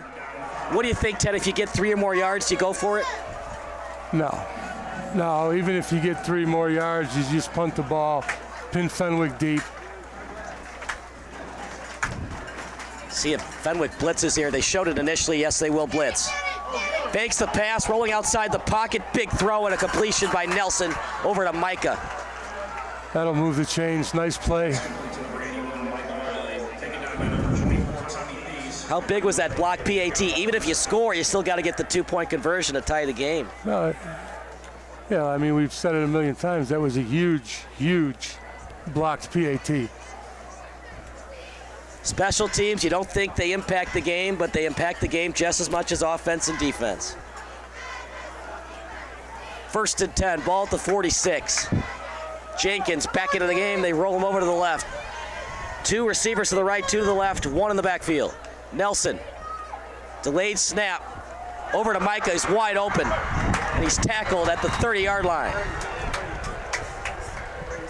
Might have been a touchdown-saving tackle, by the way. Fenwick needs to come up with an answer to stop this combination right here. 4-down territory for Fenwick. Are you okay settling for a field goal? They take the points. I mean, if you don't get a first down, you go for a field goal, absolutely. Yeah, and you haven't seen a lot from Fenwick's offense with them running the ball to think that Fenwick's going to have over a 5-minute drive.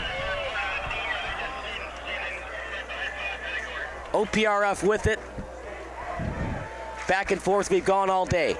Pitch play over to the left to Jenkins. Nope, sorry, apologize. That's Khalil Nichols, who was shaken up earlier in the ball game. Under 40 seconds to go as the clock keeps rolling.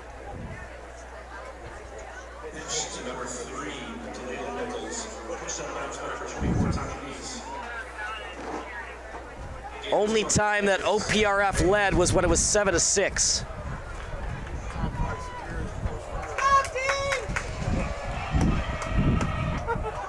Nobody in the backfield for the Huskies.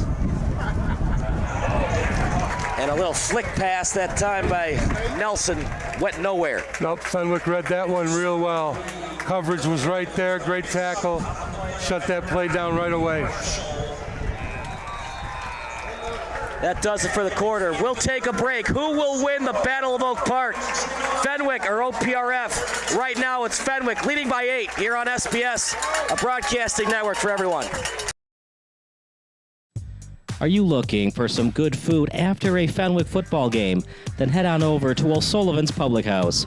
Located on Madison Street in Forest Park, O'Sullivan's Public House has daily drink specials alongside a year-round beer garden. Open daily from 11 a.m. to 1 a.m. O'Sullivan's PH offers dinner until 10 p.m. Even cooler, O'Sullivan's offers a late-night menu until 11:30 p.m. on Fridays and Saturdays. On the weeknights, O'Sullivan's has a late-night menu until 11 p.m. And for the fall season, O'Sullivan's will offer 20% off food for athletes and coaches following home Fenwick games. For more information, go online to o'sullivansfp.com.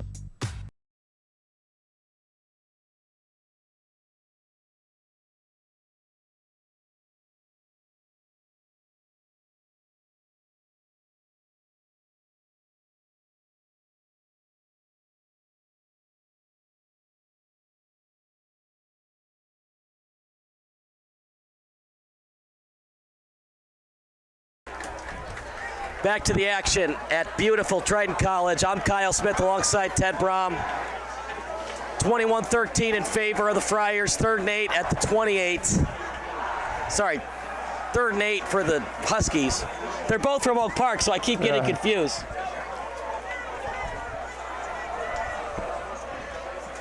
See what they call up here, does head coach John Horster. Almost lost it to Nelson. Over the middle. Diving for it is Rika, but it's just past Fenwick his got hands. lucky there. They had bad coverage. The kid was wide open. He just didn't get the ball.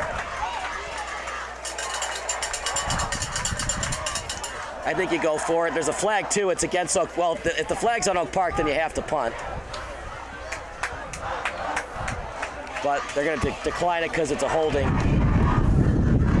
If it was personal foul, you would accept it, but it's holding, so they're going to decline.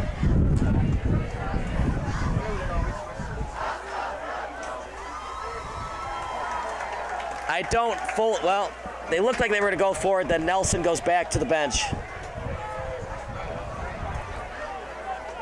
If you want to kick the field goal, it's a 45-yard attempt. Oh boy. This is a big kick. Good snap. Fenwick might be offside. They were offside. There was a flag before the play. Now what do you do, Ted, if you're Oak Park? Do you go for it? Well,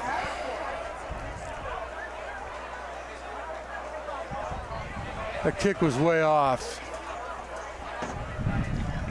Now you're looking at 4th and about 4. Yeah, I say you go for it. Change it to the fourth quarter. Change it to the fourth quarter.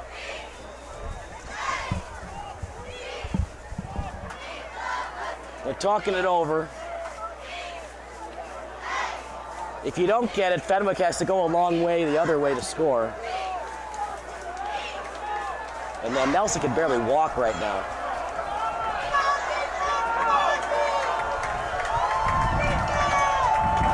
Nelson. It's a pitch play to the left, and he's short.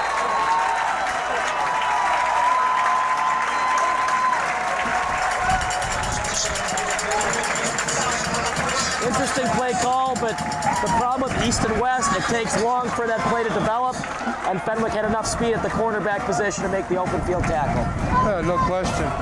It was great coverage by Fenwick. They read it all the way, and they were right there to shut it down.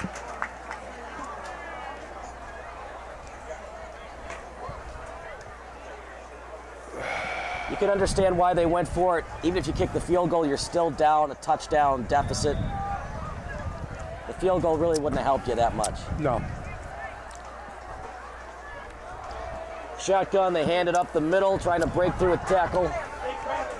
Near the 25-yard line. And they'll probably stop forward progress around the 26, would be my guess. Tackled by a sea of Huskies. Gain of 4 on the play. It's 2nd down and 6.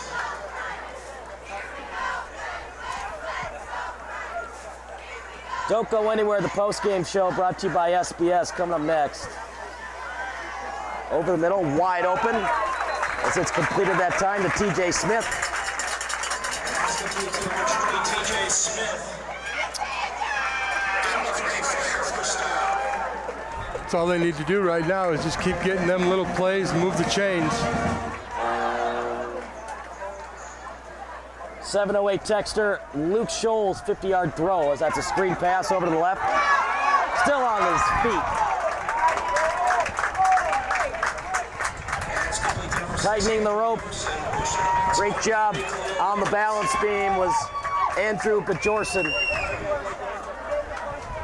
708 texter, Luke Scholl's 50-yard throw to Craven Moorhead in the second round of the 2015 playoff to win the game. Handoff up the middle. Gets a short gain for the Friars. 708 texter, shout out to the linebacker for Fenwick during their state championship run. 708 texter, Marty Fitzgerald is his name. His favorite high school memory is when his little brother destroyed him in practice. And he says his little brother's better looking than him. 3rd and 1 for the Friars. You would assume a running play. It takes time though on those running plays though, partner, in the shotgun gives the defense more time to get inside penetration. Oh, absolutely, it sure does. That's what happens in a shotgun when you run the ball. Handoff. See? I that's what I don't like about it. If you hand off, you have a split second less time for the defense to make the adjustment. Right. Well, they're going to be... Wow, they gave him, that's a generous spot right there. They gave him the first down. Maybe a make-up spot for the other play where Hill rolled out and lost a yard. Back shoulder play and a beauty. Beautiful back shoulder play. And it's completed to Nate Marshall.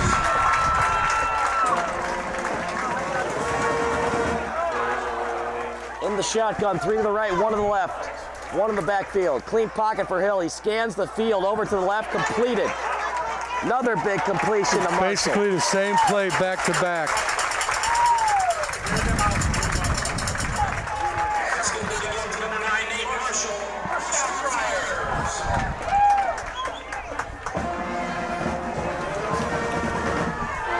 312 texter says, back in 99, Gabe led the Friars to semifinals, averaging 156 rushing yards. Shotgun for Hill. Little quick pass as he delivered it to Smith, but he was hit hard that time by Kennedy, Emmett Kennedy. Number 20, TJ Smith, taken down by number 4, Emmett Kennedy.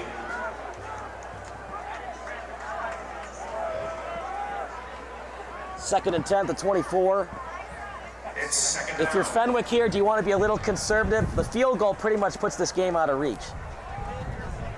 Well, I mean, if I was Fenwick, I'd slow the play down a little bit, use the clock. Pass over the middle. Caught. Touchdown, TJ Smith. A huge pass, partner. TJ Smith staying with the play, made the catch, 6 points for the Friars. That was just a great play. Quarterback had a perfect throw. Receiver made a great catch, walked into the end zone. That's just a great call, great play. Now you don't have to worry about getting 3. Now you go ahead, you take a commanding lead right now. Looking at about 8.5 minutes left in the game.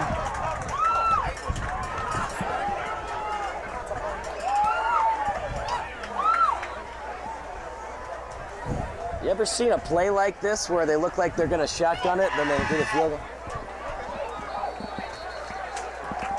Flag on the play, offside against OPRF. That means the ball's placed at the 1. If you go for it, you could make it a 29-13 game. That would be big because then it would force OPRF to score 2 touchdowns and 2 two-point conversions. I'd kick it. Looks like Matt Pataglia agrees with you.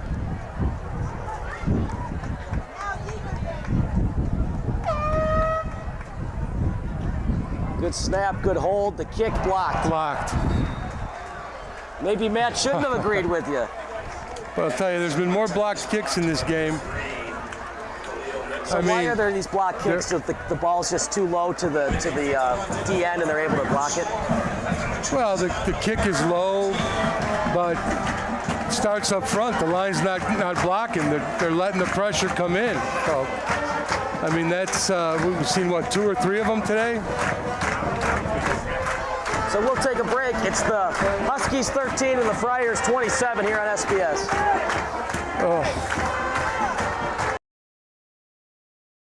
Sure, my family loves me. They bought me this sweet new collar. My dog bowl is always full of Fido's finest. Heck, they even take care of the personal stuff on my walk. Come on, who does that? But what really sealed the deal for me was when they installed a security system from Forest Security. Hey, I'm no watchdog, you know? Forest. Up by 14 of the Friars. Still have time if you're OPRF, but you'd like to score in the next 4 minutes to avoid having to do an onside kick. Both teams with 3 timeouts, by the way.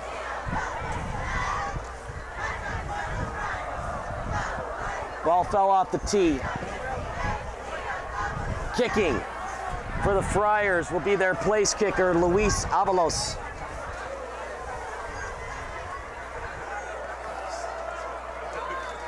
OPRF desperately needs a big return. Kick, line drive 1. 1 hopper. Picked up by OPRF. Taking it is Weaver Carmelo, and he's hit past the 30-yard line, in between the 30 and the 35. Nice return. Taken down on the play by number 43, Jack Braithwaite.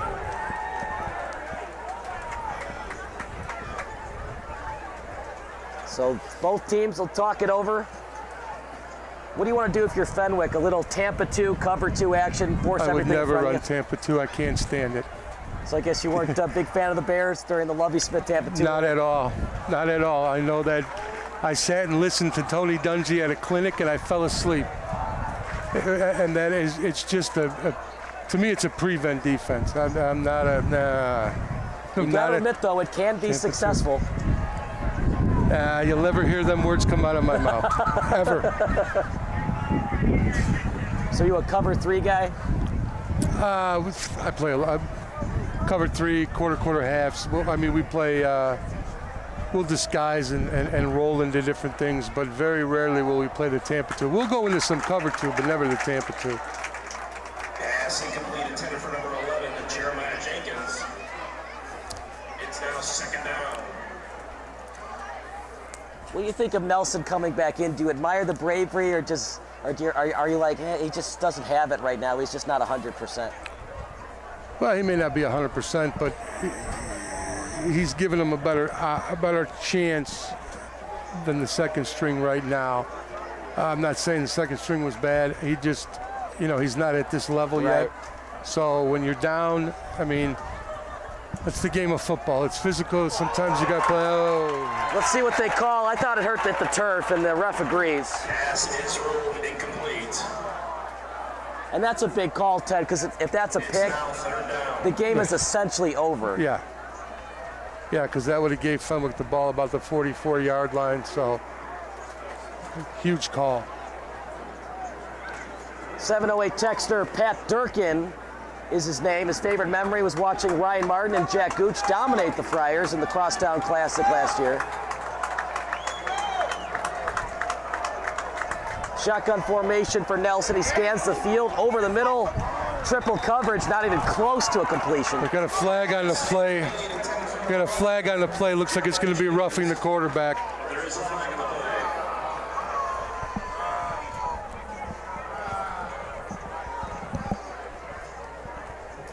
I think it's against Fenwick. Got to be smart. The only way that OPRF can move the ball right now is penalties, it seems like. So just avoid the penalties if you're Fenwick. Right. Well, I mean, mental mistakes will kill any team. So you just got to be smart, play smart football. Don't make the mistakes and give them yardage when they don't need it. And that will result in a Husky first down. Huskies, you might have to consider a no huddle as you're down 2 scores. Over the middle, completed near the first down marker. Nice catch. It was a good throw and a nice catch.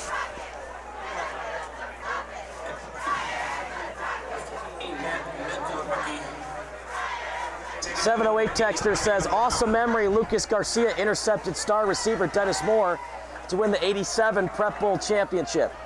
708 texter says, favorite high school memory is the bonding time after games. 708 texter, he'd like to remember class of '89 Friars quarterback Miles Grant. This is not. It's. 708 texter says, never forget in the gritty '84 Crosstown Classic when Barry went into the Oak Park end zone and won the game.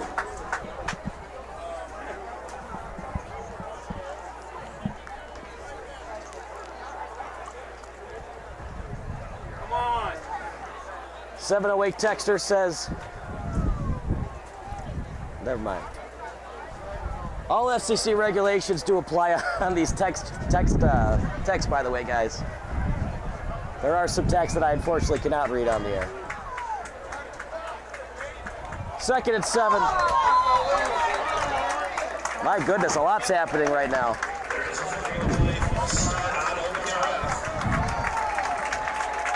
And if you're wondering, Ted, False start is an automatic dead ball. Obviously, Fenwick would like the play to move on because it was a loose ball, but you can't. False start, dead ball. Dead ball.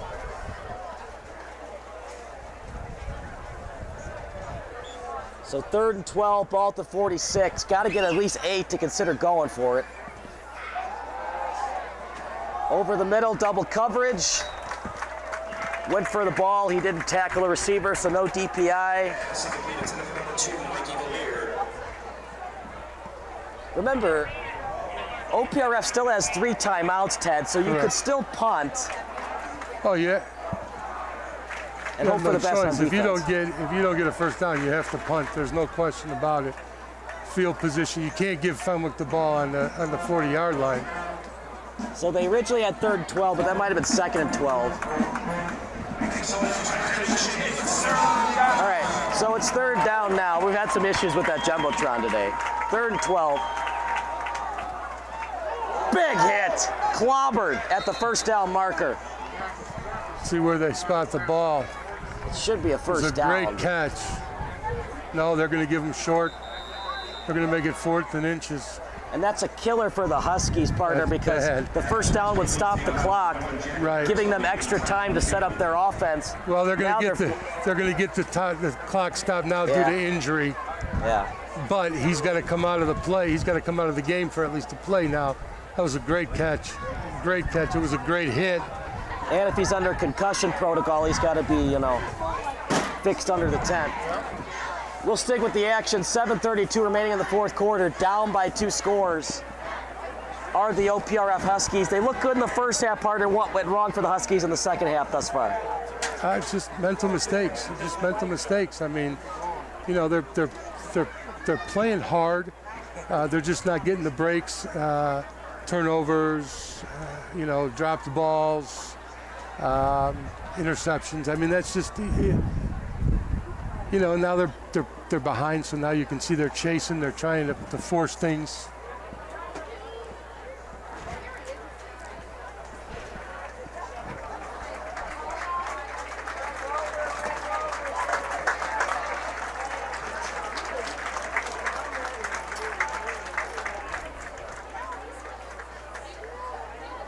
And you love to see it. He's able to walk off the field. Text line 708, OPRF alum class of 74, Ray Peist, who was all conference, has a birthday coming up on September 11th. Early birthday wish to him. He's a huge fan of the OPRF and Fenwick rivalry. 4th and 1.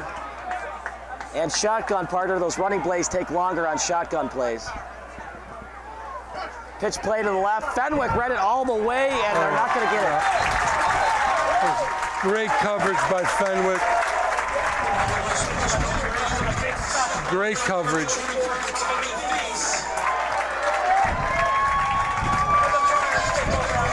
Now, if I was Fenwick, I'd slow it down. I'd use the clock to my advantage.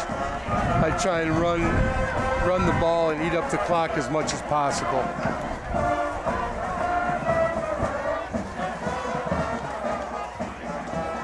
If you miss any of the action, hit the rewind and fast forward button. By the way, if you're watching on a laptop, there's a circle button at the bottom right. Click on that, then click on quality, click 720. On your tablet or phone, there's a circle icon. Click on that, then click on quality. You can watch that in 720 as well. So if it looks a little blurry, click on the quality icon. 1st and 10, ball at the 44, shotgun, handoff. And it'll get maybe a yard on the play. As handoff that time to Jalen Morgan. Lost his helmet, so he'll have to exit the field for a play at least. Taken down by number 53, CJ Robinson. No choice, partner. Oak Park's going to have to start calling timeouts. Yeah, they've got them. They got to use them. That's what makes high school and college football so exciting. Even when you run out of timeouts, clock still stops on a first down briefly. Right. So it allows drives to prolong longer than at the NFL. 2nd and 8. I don't know about that, Ted. Incomplete pass stops the clock. That was a bad Run the call. ball 3 times and hope that OPRF calls 3 timeouts. I definitely would run the ball, and that was just a bad pass. At the very least, just take the sack. Yeah. You don't really need any more points. You want the clock to keep running. 3rd and 8. Incompletion stops the clock. If I'm Merrick Hill, if the pressure comes, I'm just going to take the sack, let the clock run. Another pass. I don't get it. I don't understand this at all. I know it'd be kind of an awkward play, Ted, but this is something I want to run by you. If he's not open, have your quarterback run east and west a little bit, then do a quarterback slide inside the pocket or outside the pocket to keep the clock running instead of an incomplete pass. Yeah, I mean, 2 incomplete passes, 4th down, now they got to punt the ball. I know you would lose 5 yards on the quarterback slide sack, but at least the clock would keep running. Correct.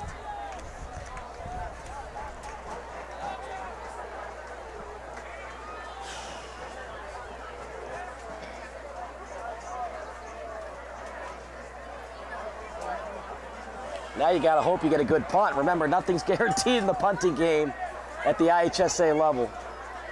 3 blockers for their punter as he gets that one off.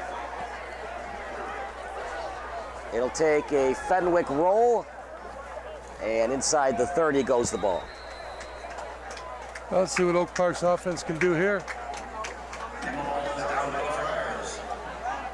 6:15 left, Ted. Field goal does you no good, so you got to go 4 down territory here.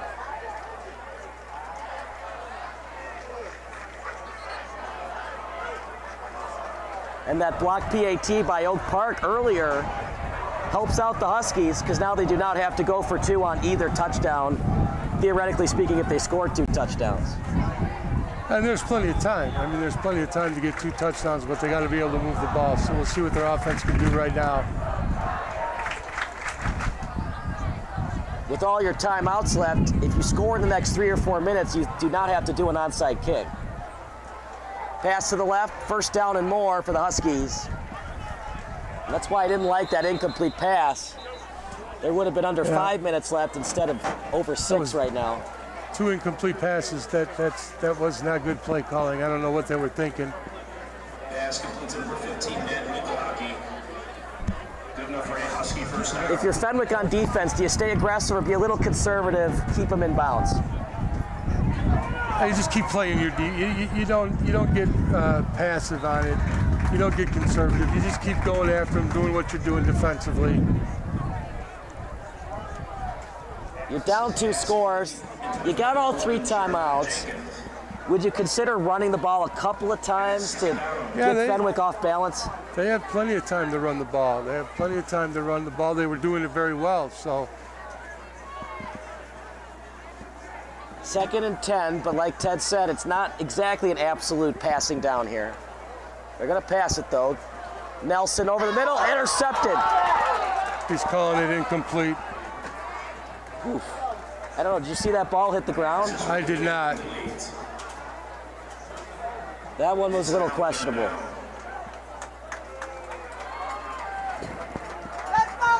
But then again though,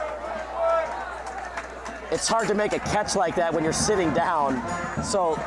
Yeah, but I didn't think I saw it hit the turf, but. According to our TD, Emily Lazarevich, it did indeed hit the ground. 3rd and 10, but I don't think that, offside. So it was a free play for Oak Park River Forest. And this year, partner, we're going to see Aaron Rodgers on those free play encroachments. He'll be wearing a Jets jersey this year. That's a 5-yard penalty. Instead of when he used to do it with the Packers. So we've seen that little flip pass a couple of times today. Mm-hmm. In your opinion, do you think Patrick Mahomes is the best at doing those little flip passes?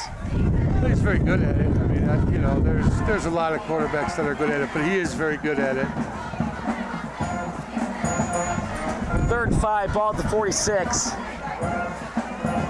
Down 2 scores, it's 4 down territory the rest of the game for the Huskies. Fakes the pitch play, bad throw.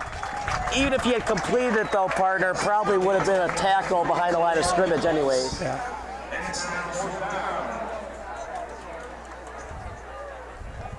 What do you want to run here on 4th and 5?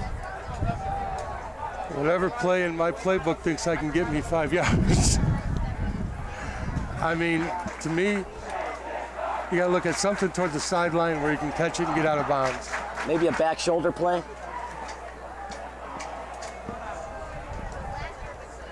The problem is he's hurt, so you don't know if Nelson can step into his throw that well on a back shoulder play. Can he be balanced enough to extend that foot? 4th and 5, ball at the 46. In the pocket is Nelson. He scans the field. That ball's up in the air. And a break for Fenwick. If they had picked it off, it would have been bad field position. But he dropped it, not by design, by accident he dropped it. And it actually helps out Fenwick a ton that he dropped that interception. Yeah, now they get the ball on Oak Park's 45-yard line, as opposed to on their own 25-yard line. We'll take a quick break. You're watching the Friars against the Huskies here on SBS.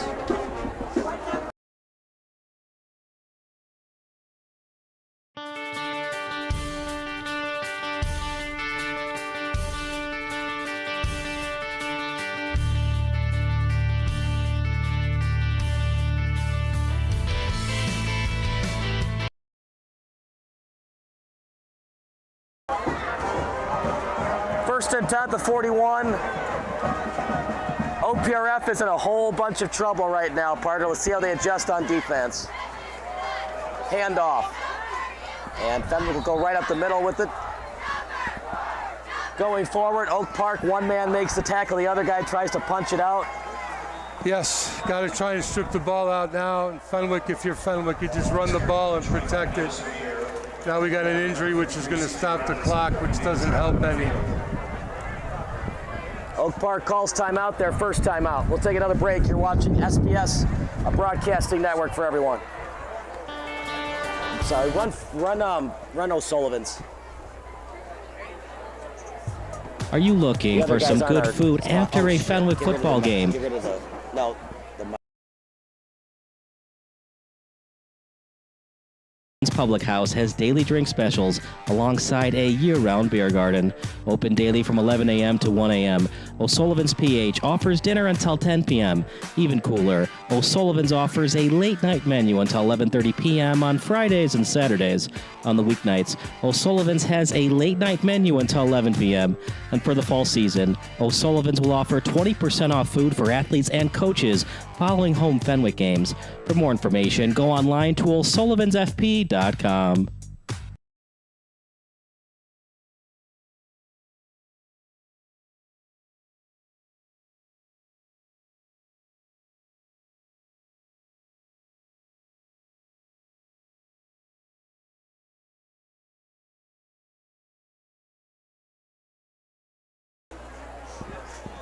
Back to the action here at Triton College. Kyle Smith alongside Ted Brom.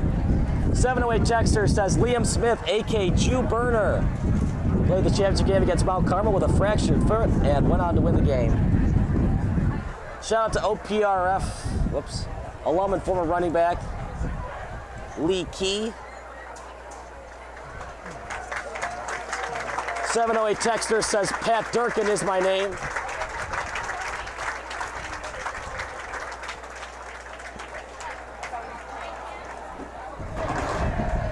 .708 texter. Well, did I already say this? 708 texter says, let's remember class of 95 left guard known as Diesel. 630 area code says, one of my favorite players to watch was Chris Bell.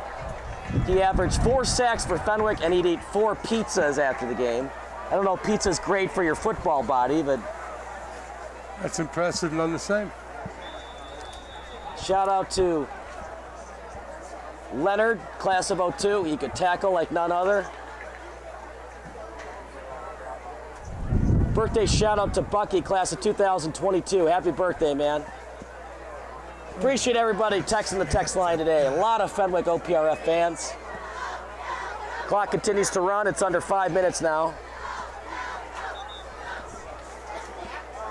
As we're at 4:56 on the clock. 2nd and 11, ball on the 42. Now, partner, did they start the clock? I don't think they did. I don't know what the problem is right here. We just because we had some issues with that jumbotron today. Yeah, I don't know what the confusion is. All right, here we go. Here we go. So clock start. Well, no. They started it, but we haven't started the clock here yet. Here we go. Clock starts. Handoff.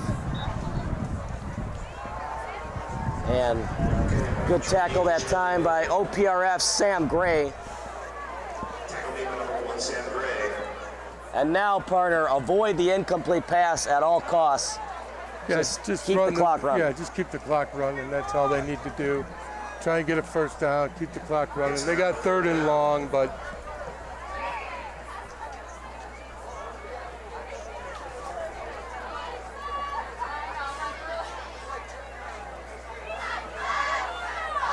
Third 13. Probably just another run up the middle, force Oak Park to call their second timeout.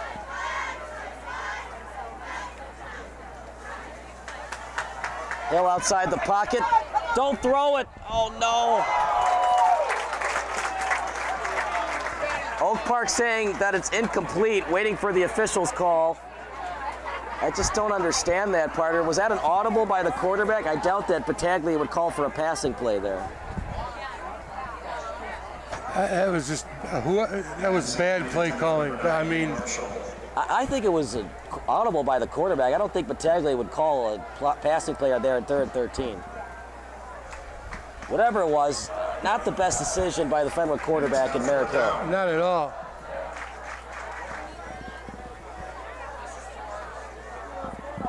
Look, I don't know if Johnny Nelson has it in him to throw 2 touchdown passes in 4 minutes, but don't give him the opportunity. Just let the clock run, force him to call their last time out.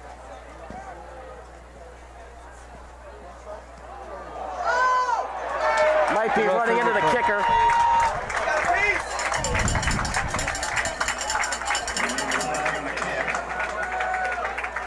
And Sam Gray pleading his case, partner. It's running into the kicker, not roughing the kicker. And look, you're down 14 points. Your offense has been pretty stagnant the entire second half. You can't be mad at Sam for making a play like that. You got to do anything you can to try to force a turnover and change the complexion of this game. Yeah, no, you got to try and make things happen. There's no question about it. You know, I mean, you're going to get a little more aggressive in this situation. You're going to take a little more risk.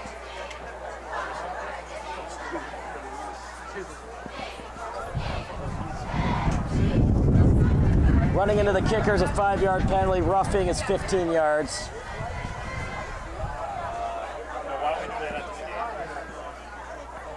So they did call roughing the kicker. I thought they were just going to call running into the kicker. Yeah, so they gave him a first down, which was huge for Fenwick. Wow. So that now I understand why Sam Gray was so upset, because I thought they called running into the kicker.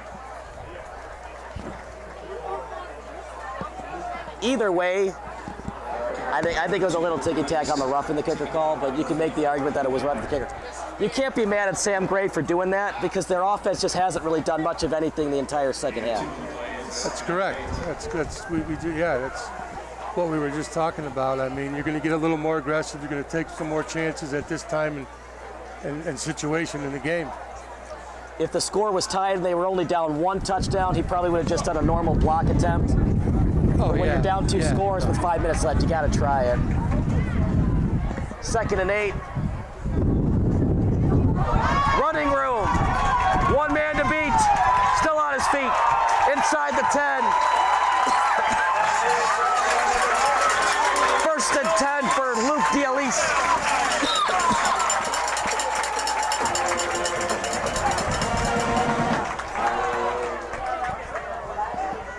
Are you surprised he had so much running room on an obvious running down?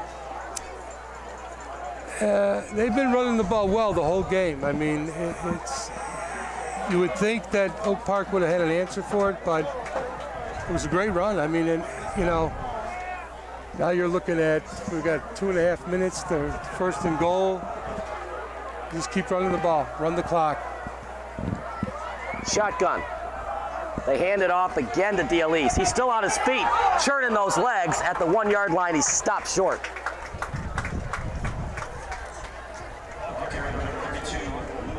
Oak Park, partner, they battled today, but once Johnny Nelson went down, they just weren't the same offense after that.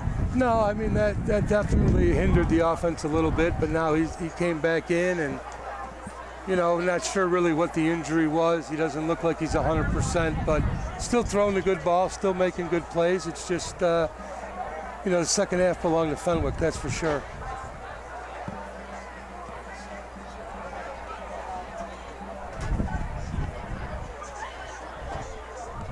Second and goal at the 1. Another handoff. DLE scores.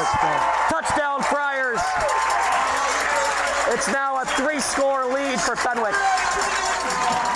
I mean, that's just the way to top it off. They, you know, another inside running play. What do you want to do if you're Oak Park River Forest? Bring in the backup and see what he can do. Finish off the game with Watson. I just finish with my starters and get them the reps because they obviously need it. You know, I mean, they played hard. Look, you know, there's emotions in this game. It's a neighborhood rivalry. Both teams played well. You know, there were mistakes, little mental errors that hurt both teams. Turnovers, interceptions hurt both teams. So, hey, it was a good game. It just ended up, the break started going Fenwick's way later in the second half, and that's where we're at right now. Of all the games that Fenwick circled on their schedule, this was number 1 on their list, because not only did they lose to OPRF last year, they got dominated 35-7, and now Fenwick doing a little bit of taste of your own medicine to Oak Park River Forest in the 2023 rendition of the rivalry. Oh, absolutely. And, you know, even though that was the first game last year and they had 8 other games to play, that sticks in your mind when it's a rivalry and it's crosstown. And, you know, they had all off-season to think about it, and they were getting ready. Believe you me, their off-season weight conditioning, everything they did in the off-season going into training camp led up to this game right here. And that's what it was all about.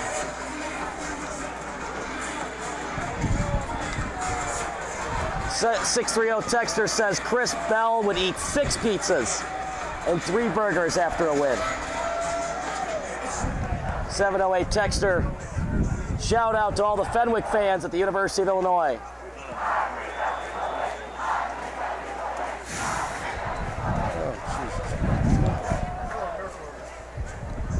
708 texter Thomas McGinnis watching the game.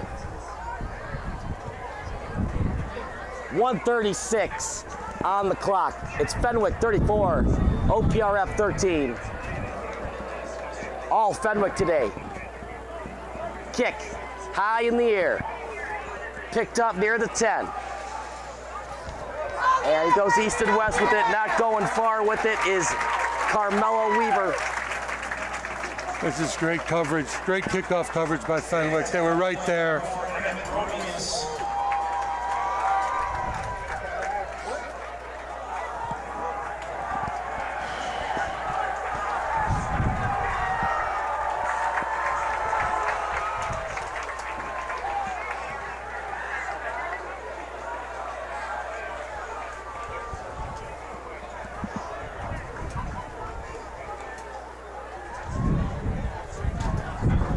Good start to the year for Fenwick.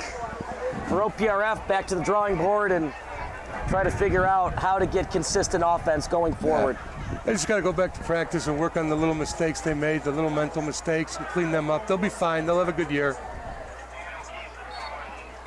So like I thought, they do give Nelson the rest of the day off to go back to Watson. He looked really bad today, partner. I don't know if Nelson can play next week. I mean, he could barely walk on the field today. He should be. I mean, again, I don't know what the injury is, so I can't talk about it, but you really got to, I mean, you hope they got a training staff that can get them ready to go next week. Completion. First one of the game that time to Kobe Tate.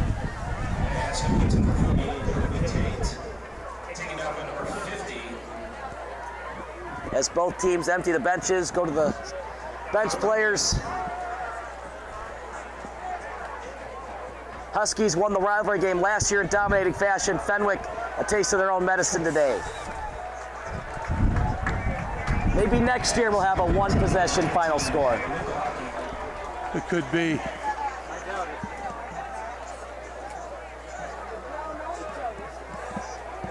Injuries are part of the game, partner. You hate to see it. It would have been nice to see it if Johnny Nelson played the entire game.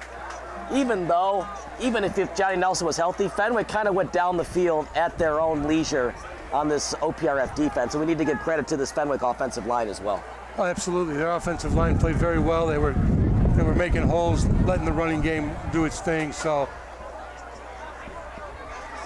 pass completed, right in stride, going for the fumble, but good job hanging on to the ball. The wide out that time, and OPRF's Matt Winkelhoke.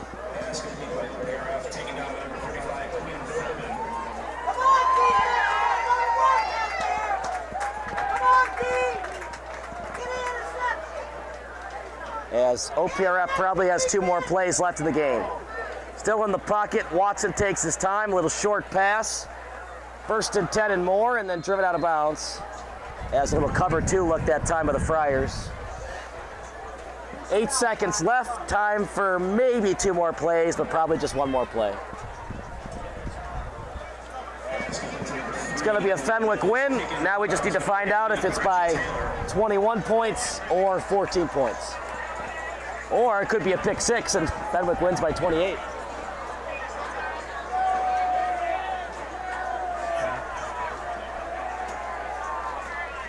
Two wide receivers go to the left, one in the backfield. Clean pocket for Watson. Rolling to his left, takes his time, looks downfield, and it's broken up, and that'll do it. Fenwick wins 34-13. You know what? It was a great game. I mean, it really was. Little mistakes cost Oak Park. There's no question about it. But they played tough. Fenwick just had a great second half. Things were going their way. The momentum was their way, and they ended up on top of the heap this time. So they'll enjoy it for a year, and we'll see what happens next year. For sure, Ted. Well, thanks for joining us. We'll see you later on in the season. I believe you're at St. Ignatius for that game, right? October 6th?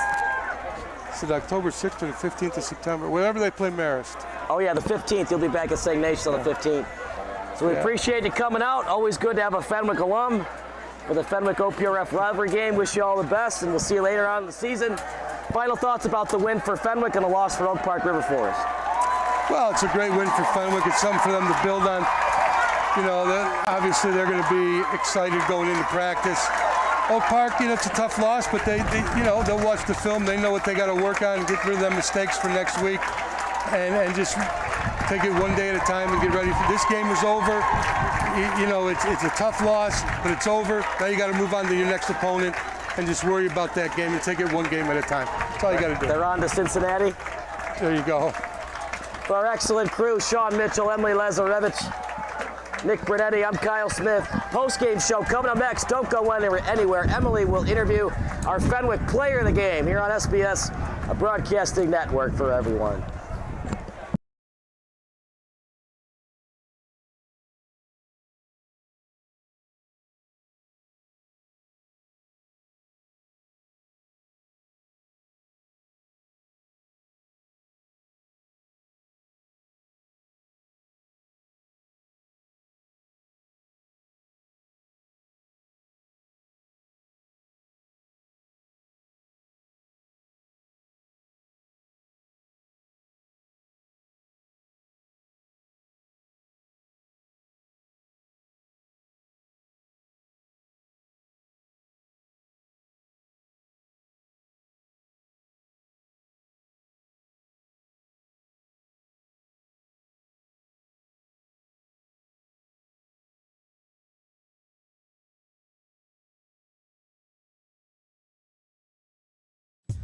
Are you looking for some good food after a Fenwick football game? Then head on over to O'Sullivan's Public House. Located on Madison Street in Forest Park, O'Sullivan's Public House has daily drink specials alongside a year-round beer garden. Open daily from 11 a.m. to 1 a.m. O'Sullivan's PH offers dinner until 10 p.m. Even cooler, O'Sullivan's offers a late-night menu until 11:30 p.m. on Fridays and Saturdays. On the weeknights, O'Sullivan's has a late-night menu until 11 p.m. And for the fall season. O'Sullivan's will offer 20% off food for athletes and coaches following home Fenwick games. For more information, go online to o'sullivansfp.com.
Sure, my family loves me.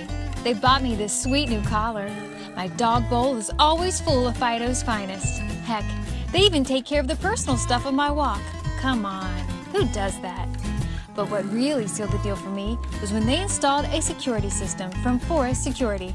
Hey, I'm no watchdog, you know? Forest Security offers the latest in technology and security for our home. Yeah, I'm pretty good at keeping an eye on things, but I also have stuff to do, like sleep and socialize. A smart security system can provide around-the-clock awareness and generate instant smartphone alerts. They let the family know if something is wrong or suspicious. They do all of the work for us, 24 hours a day, 7 days a week. You know what they say, you can't trust a dog to watch your house or your sandwich. Call Forest Security today. Call us today at 708-452-2000 or visit forestsecurity.com.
Sports Broadcast Solutions is a broadcasting network for everyone. SBS offers live telecasts on channel 59.3, YouTube, or Twitch. We include pre- and post-game interviews with the players. You know, it started in the locker room. All the boys were getting going before the game and stuff, and we kind of found a little click at the beginning of the game, so I think that's what got us going. We also include digital live statistics, play-by-play commentary, team highlight reels, and even more than that. Go online to sportsbroadcastsolutions.com or search Sports Broadcast Solutions on YouTube. SBS, a broadcasting network for everyone.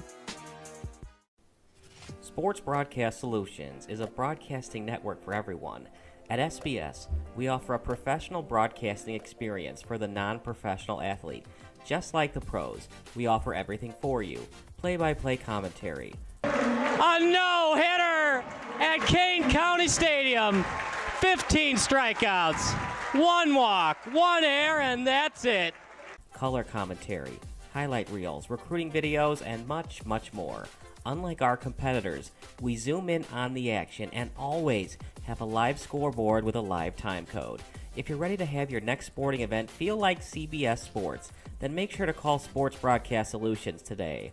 Our phone number is 330-957-7653, or you can go online to sportsbroadcastsolutions.com. SBS, a broadcasting network for everyone. Missing your child's sporting event just plain stinks. But you don't have to worry about that anymore, thanks to Sports Broadcast Solutions.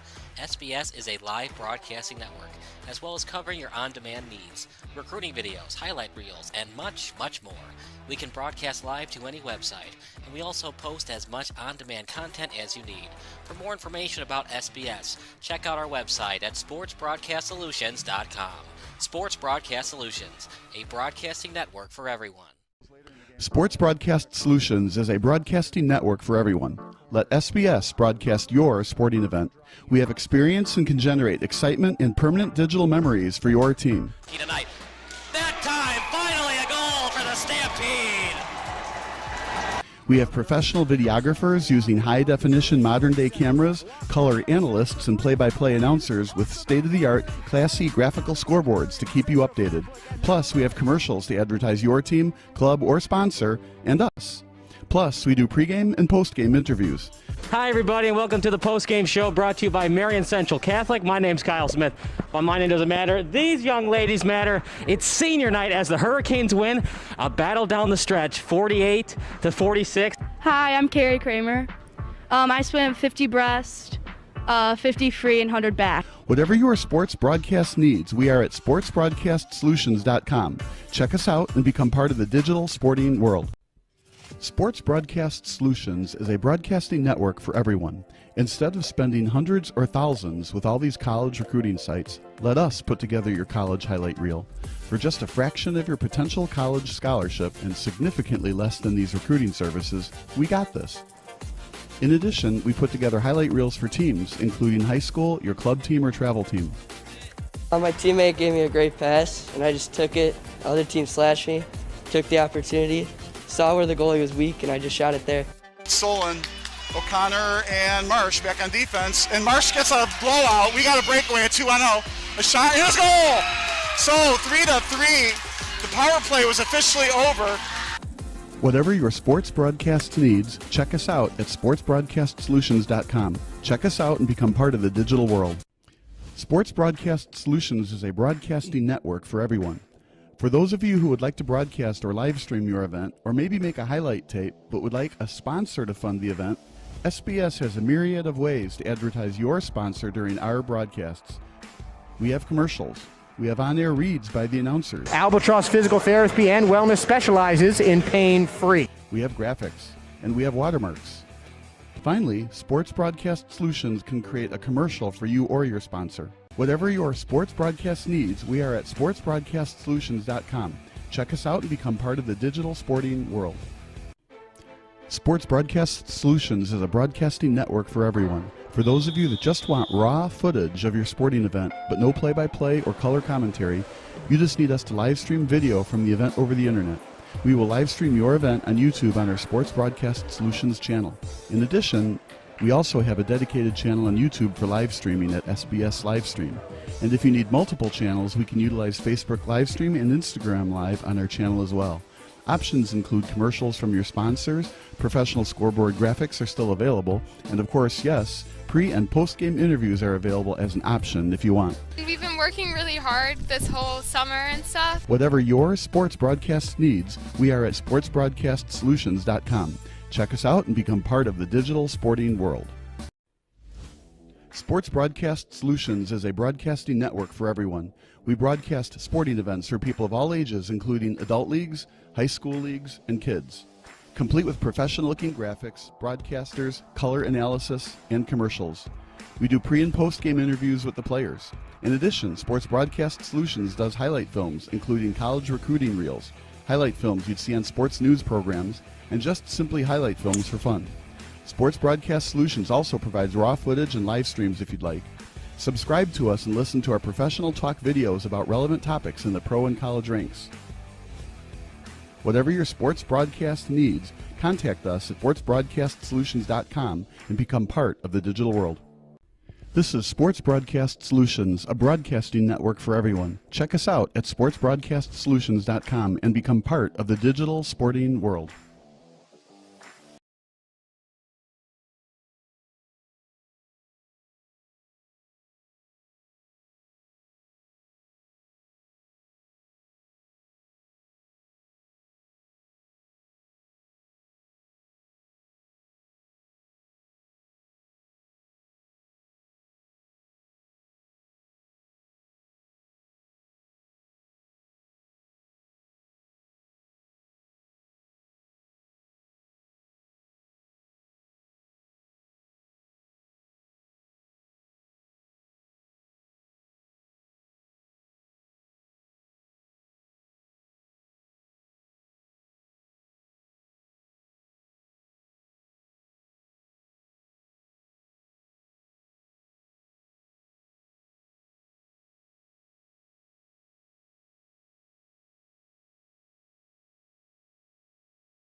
Sure, my family loves me.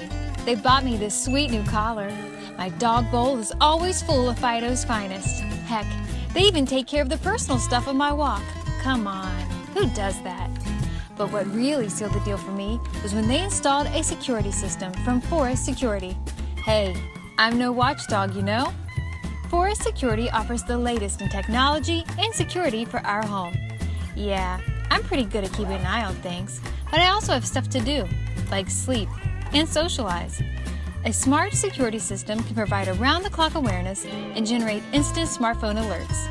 They let the family know if something is wrong or suspicious. They do all of the work for us, 24 hours a day, 7 days a week. You know what they say, you can't trust a dog to watch your house or your sandwich. Call Forest Security today. Call us today at 708-452-2000 or visit forestsecurity.com.